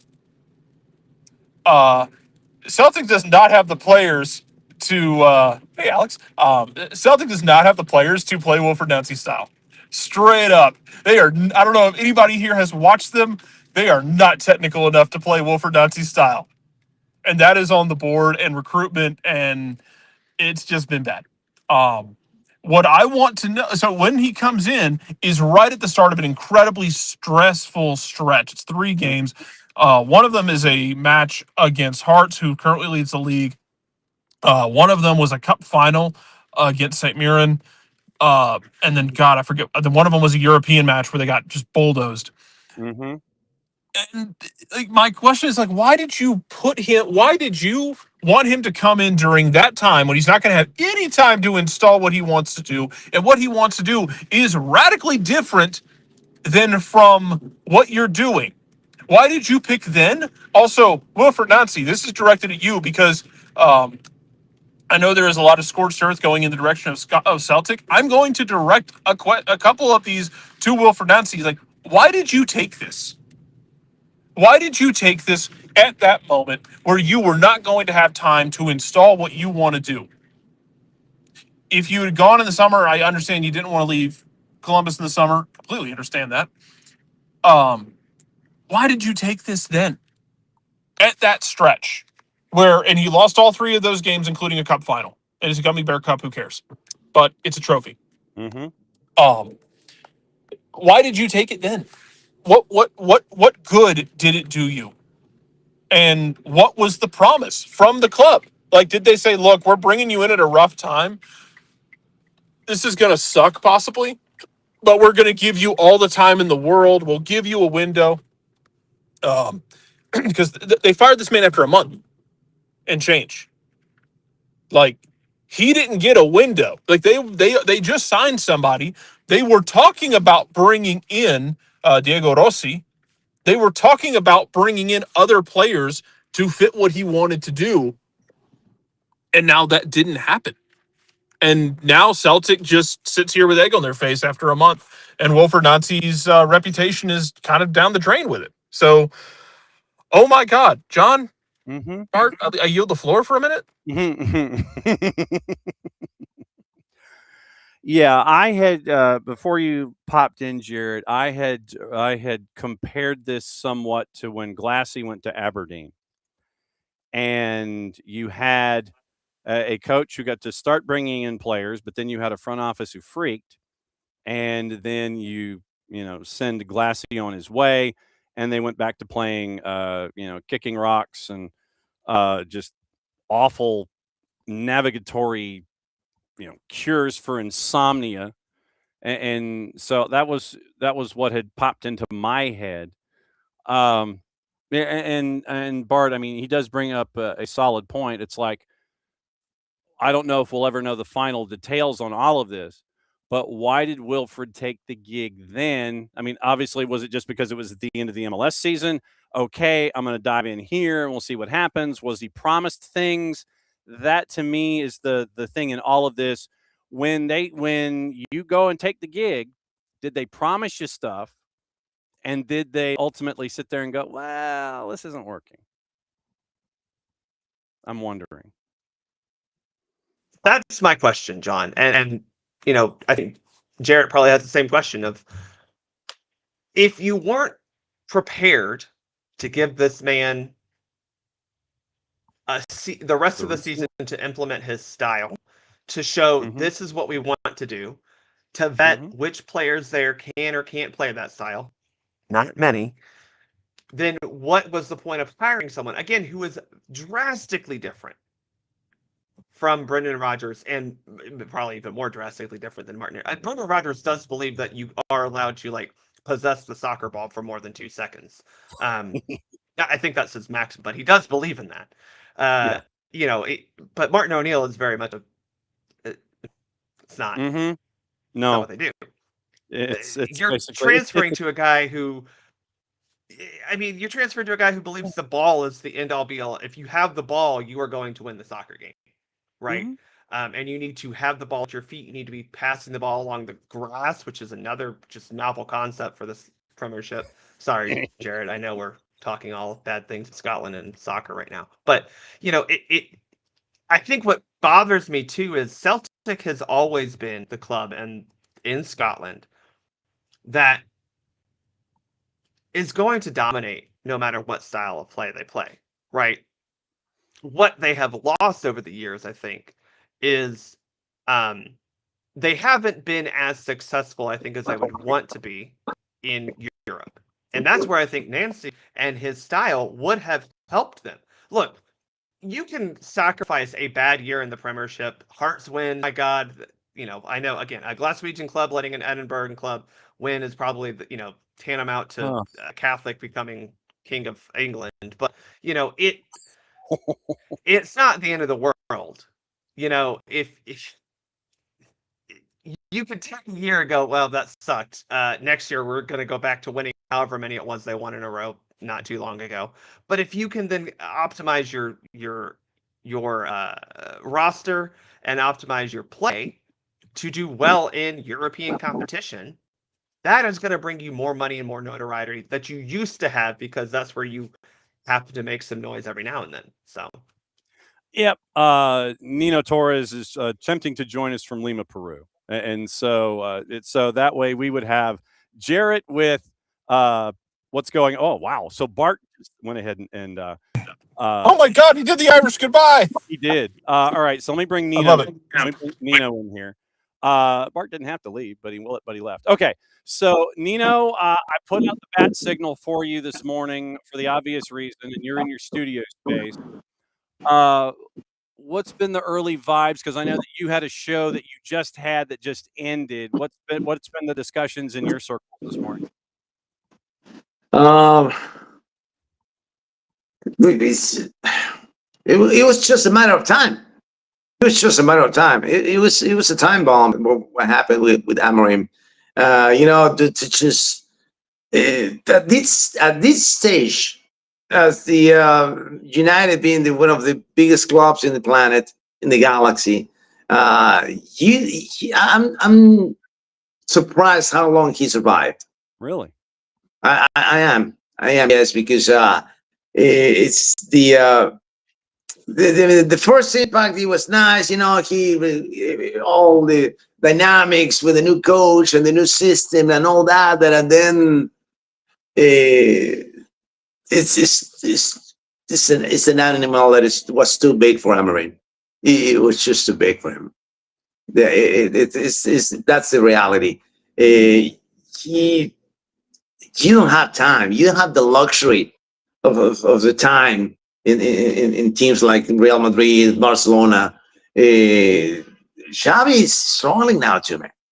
Xavi is struggling that also in Madrid. I don't know how long is he gonna survive in Madrid too. So keep an eye on that. Keep an eye on Real Madrid and Xavi Alonso. Tyrion, we said it.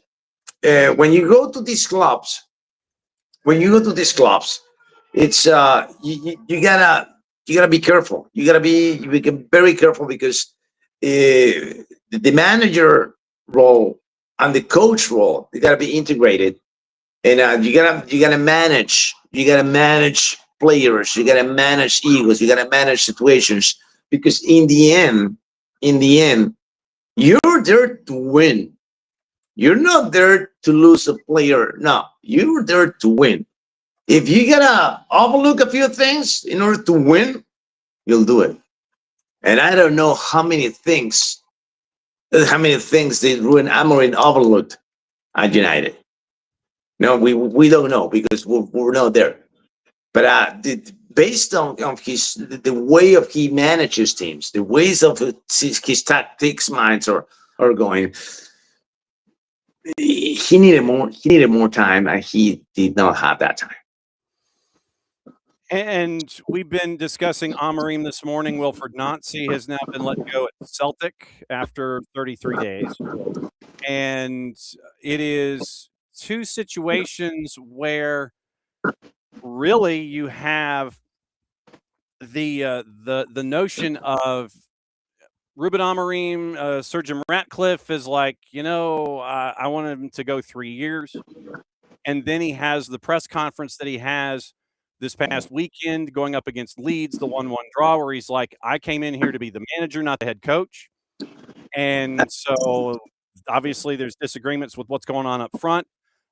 He was not, apparently, according to Ben Jacobs, going to get the same kind of stroke and influence that someone like Ten Hag got. And levels of frustration get to where they are, and now Amorim's out of a job, and the lack of patience that the Celtic board had with Nancy only having him last 33 days. They're freaking out. Fans are freaking out. They don't want to, piss off the fans with the tiki torches and the pitchforks. So they send Wilfred Nancy on his way after they brought him in after Brendan Rodgers went up and quit. Well, this is where we are this morning, dude. It's wild. It's wild. And I mentioned Xabi Alonso, right? But the other team in the Premier League is that seat is hot too, man. Arne Slot talking about Arne Slot. Yeah, how much longer for Arne? How much longer for Arne? It's it was awesome the last season, but this season how many losses does Liverpool is having in this year, man? I'm efforting. So I'll let checking that. I don't have the numbers at the top of my mind right now, but it's going to be more. I think it's going to be more than 10. Not 10 overall. I'm not. Is it or not? I don't have the. It's 6 in Premier League, but then you go into other competitions, and it's probably double digits by the time you're done. Double digits in clubs like this. It's almost a capital sin. It's almost a capital sin. It's just sackable offense. It's a sackable offense. That's what it is. I mean, losses in double digits. Sackable offense, and what's the schedule next for Liverpool, Johnny? Who's playing next, Liverpool? You got it there? Because I'm thinking, if they lose against another team outside of the Big Six in the next couple of weeks, Arne Slot might be gone too. Oh, Arsenal on Thursday. Oh, yeah, they're playing at home. They're playing in Anfield. They're playing. They're playing at. No, they're playing in London. And then let's see. It looks like international then they host Burnley on the 17th. Then after that, it is at the Vitality to take on Bournemouth on the 24th. And so it's one. Look for those two games, man. Look for those two games. It's Burnley and Bournemouth. Yeah, those two rivals. Mm-hmm. If they, depending on how if they win, they gotta win big. But I don't think that the Arne has enough support to handle poor performances against these two teams. Man. Yeah. All right. Forget about the game against Arsenal. That's a classico, dude. It's derby. Yeah. Anything could happen in there. Yeah. But the other teams, that's where the unforgivable part comes in. Mm-hmm. Cannot lose to these teams. Can't. No. You can't lose to Burnley and Bournemouth after the match with Arsenal coming up on Thursday on the subsequent Saturdays. Nino Torres parachuting in to break down everything.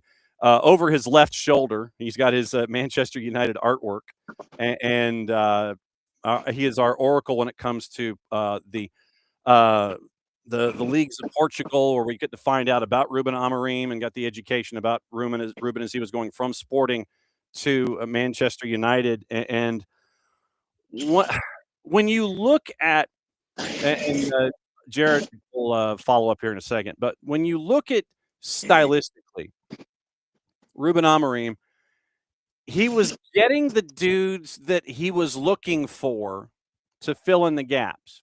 He was looking and he was getting some guys that were getting jettisoned, and he was starting to get the roster the way that it was. Yeah. How far away was he from it being the way that it needed to be 100% the Amorim that you saw at Sporting? That's the problem. He was close, man. He was close. He was close. But unfortunately, he didn't have that extra month, right? Just 1 month, man. I'm telling you, you give Amorim 1 more month and things will be different. He was close. He was close, but not close enough. Not close enough. And like I said earlier, you don't have that luxury. That is time to implement the way the things that you wanted. He just didn't have that extra month, man. Just 6 months. One more month, man. That's all he needed. But he couldn't handle it, man. Yeah. He couldn't handle it.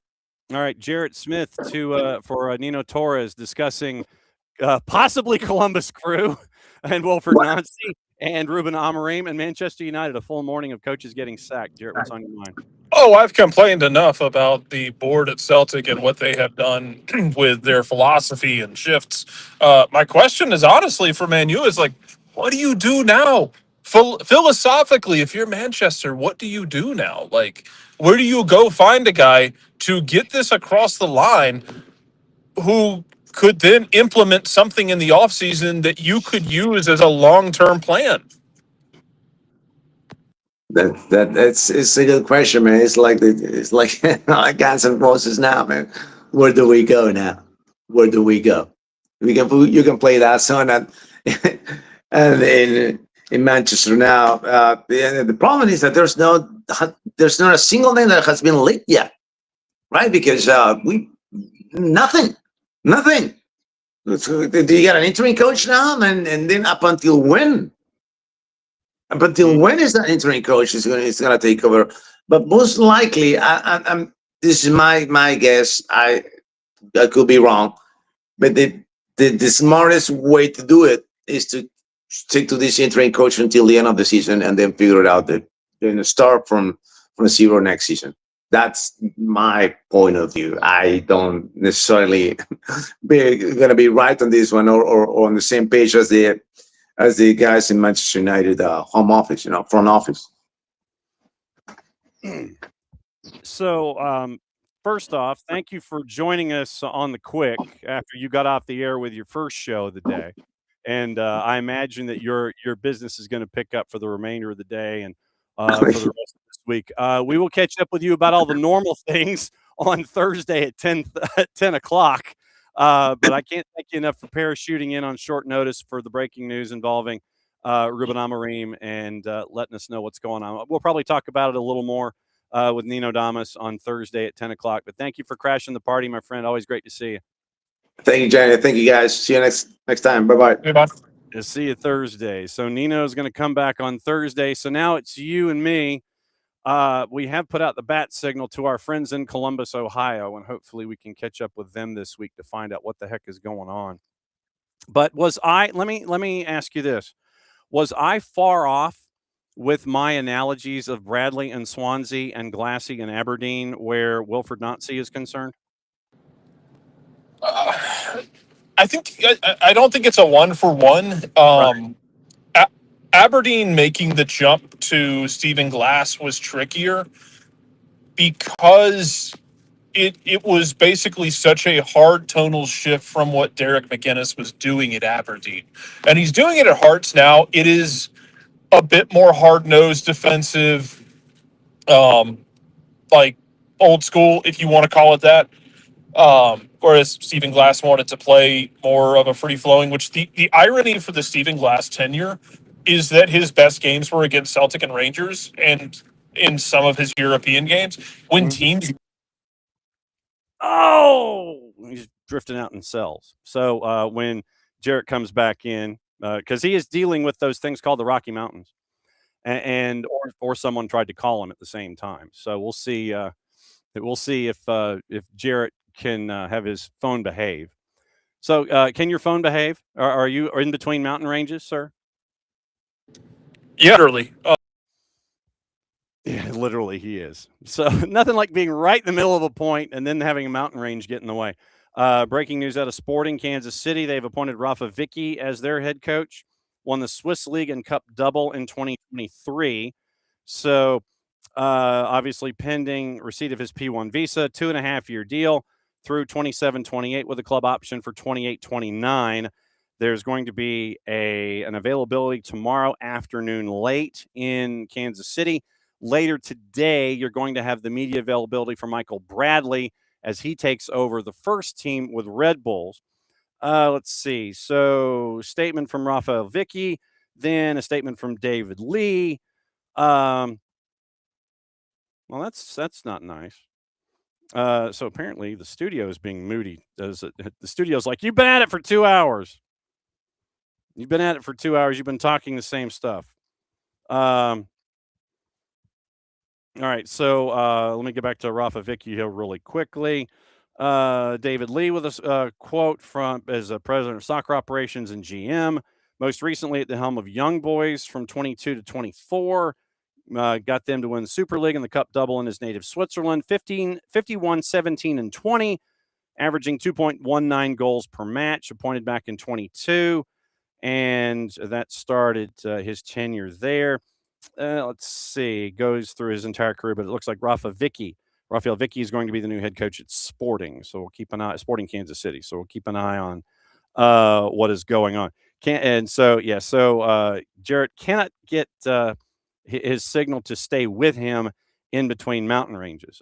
Quickly, before we get out of here, if Jarrett comes back, we'll come back. We'll put a bow on things in his SPFL. If we don't, then remember tonight it's soccer over there at 8 o'clock. Obviously, more on what's going on with Wilfred Nancy, more on what happened with Ruben Amorim. I can't wait to hear what Jason has to say about what's going on. Like I said, we have put out the bat signal to our friends in Columbus, Ohio, where we can talk about a new head coach and their old head coach. It was mentioned in the Twitch pitch this morning, Paul Mullen is returning to the club after his loan at Wigan was cut short. So that has happened. Bobby Manzi is saying that Crystal Palace have not ruled out selling Mark Gahey this month among interest from Manchester City. They would expect more than the £35 million that were agreed to by Liverpool this summer. City would not bid that high. We'll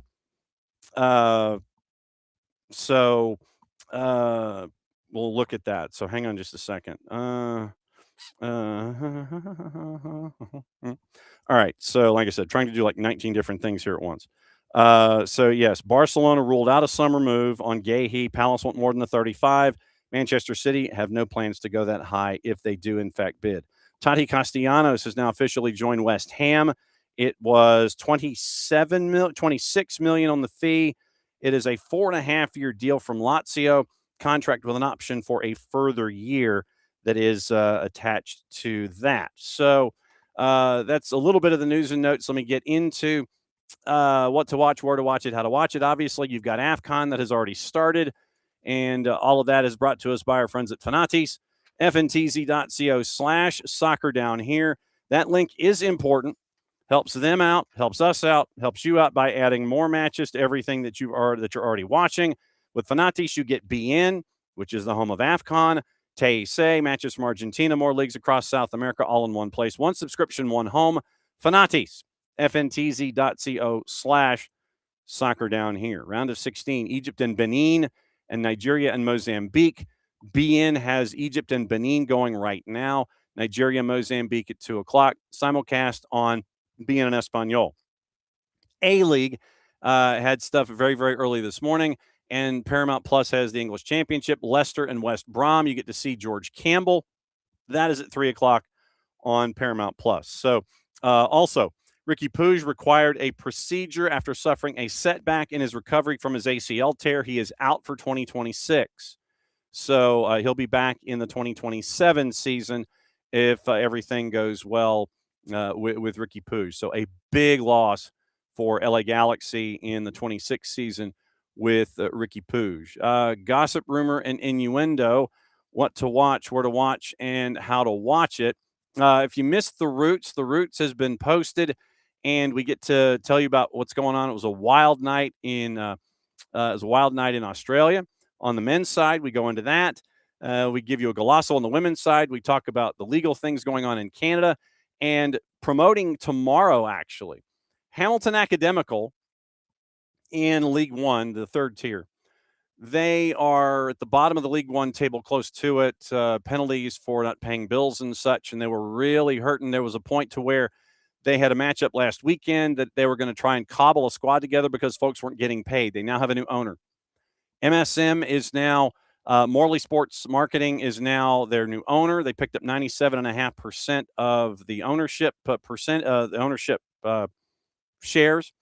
We're going to have their man in charge coming on tomorrow to discuss the building of their MCO, as it appears, what they were looking at when it comes to properties.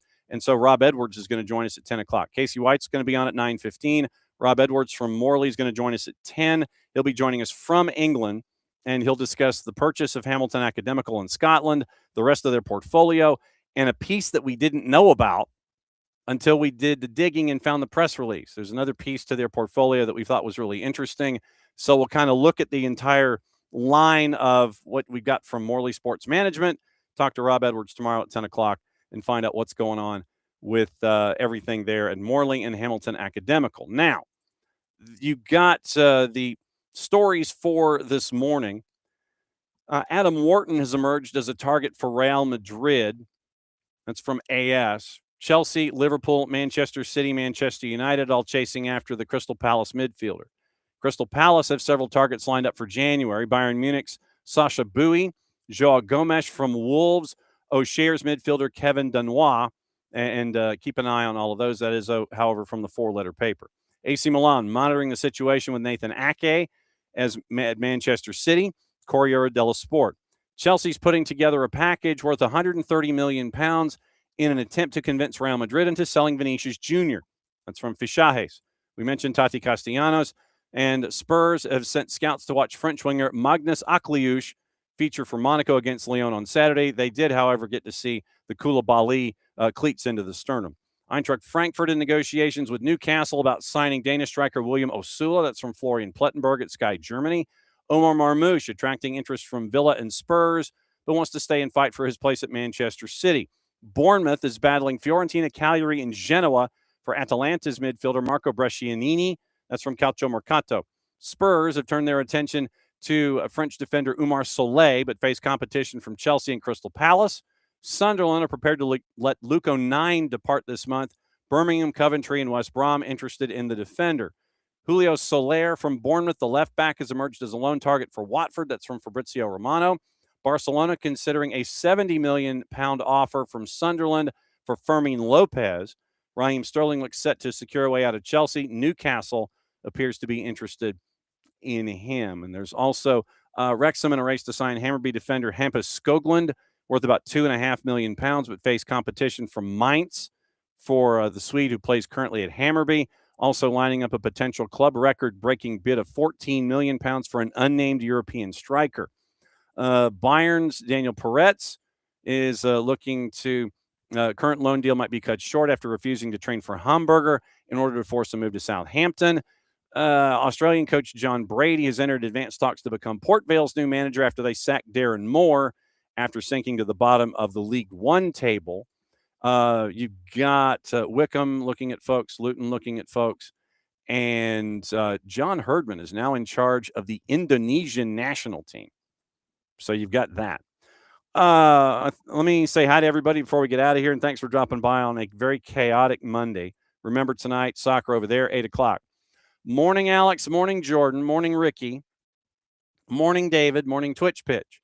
Michael McKay is kind of an AMBSC all over the place because Michael was asking if Atlanta United was still under McKay. Not really. I mean, he wasn't really a part of their processes, their day-to-day work. He's in the AMBSC umbrella, but not really focused on day-to-day processes and getting, his hands into all of those. He's a part of it, but he's not like in it, if that makes any sense. So let's see. Morning, Michael. Morning, Ricky. Let's see. And then we got rid of the bot. Thank you for all of you guys that were there with that. Let's see. Michael and Ricky going back and forth. Morning, Lokeville. Good to see you. Morning, David. And let's see. Alex and Ricky and there's Wilfred Nancy. Good God. Let's see. So David and Michael and Ricky and let's see. So Morning Ropes and I'm trying to see if there's anybody else that we missed here this morning. Morning Abby. Yes, Death XG. Let's see. Alex and Abby and David and Michael Ruiz. Wow. Good to see you, Michael. Good to have you back in. So, yeah, that was the chaos of this morning. So, once again, remember, tonight, 8 o'clock, soccer over there. We'll talk Amorim. We'll talk Nancy. We'll have picks of the week. We got all the things, and I can't wait for Jason to let us know what he thinks about what's going on with our friends at Celtic. So, thanks to Jarrett. Thanks to Nino. Thanks to Bart. Thanks to Abe. And thanks to all of you. Craziness this morning. Unbelievable. So, yeah, so that's all that's happening today. Breaking news involving players and coaches and firings and sackings and dismissals and all the things. We even got in a little Falcon talk. So that's the rundown for the morning. Goodness gracious. All right, back at it again, 8 o'clock tonight for soccer over there. And we'll let you know what's going on. Remember, tomorrow, once again, Casey White's joining us, and Morley Sports Management is going to be joining us at 10. We are efforting another couple of guests. Philip Goodrum is going to be joining us later in the week, and we're going to be running that on the Friday show. Cody Case, the head coach at Valdosta, is going to be joining us early on Friday morning because they've got something really cool going on this weekend. So the head soccer coach at Valdosta, Cody Case, is joining us at 9:10. Bat and leadoff on Friday. Philip Goodrum's going to be with us on Friday. Power Hour with Nino and Nico on Thursday. Dylan Butler on Wednesday.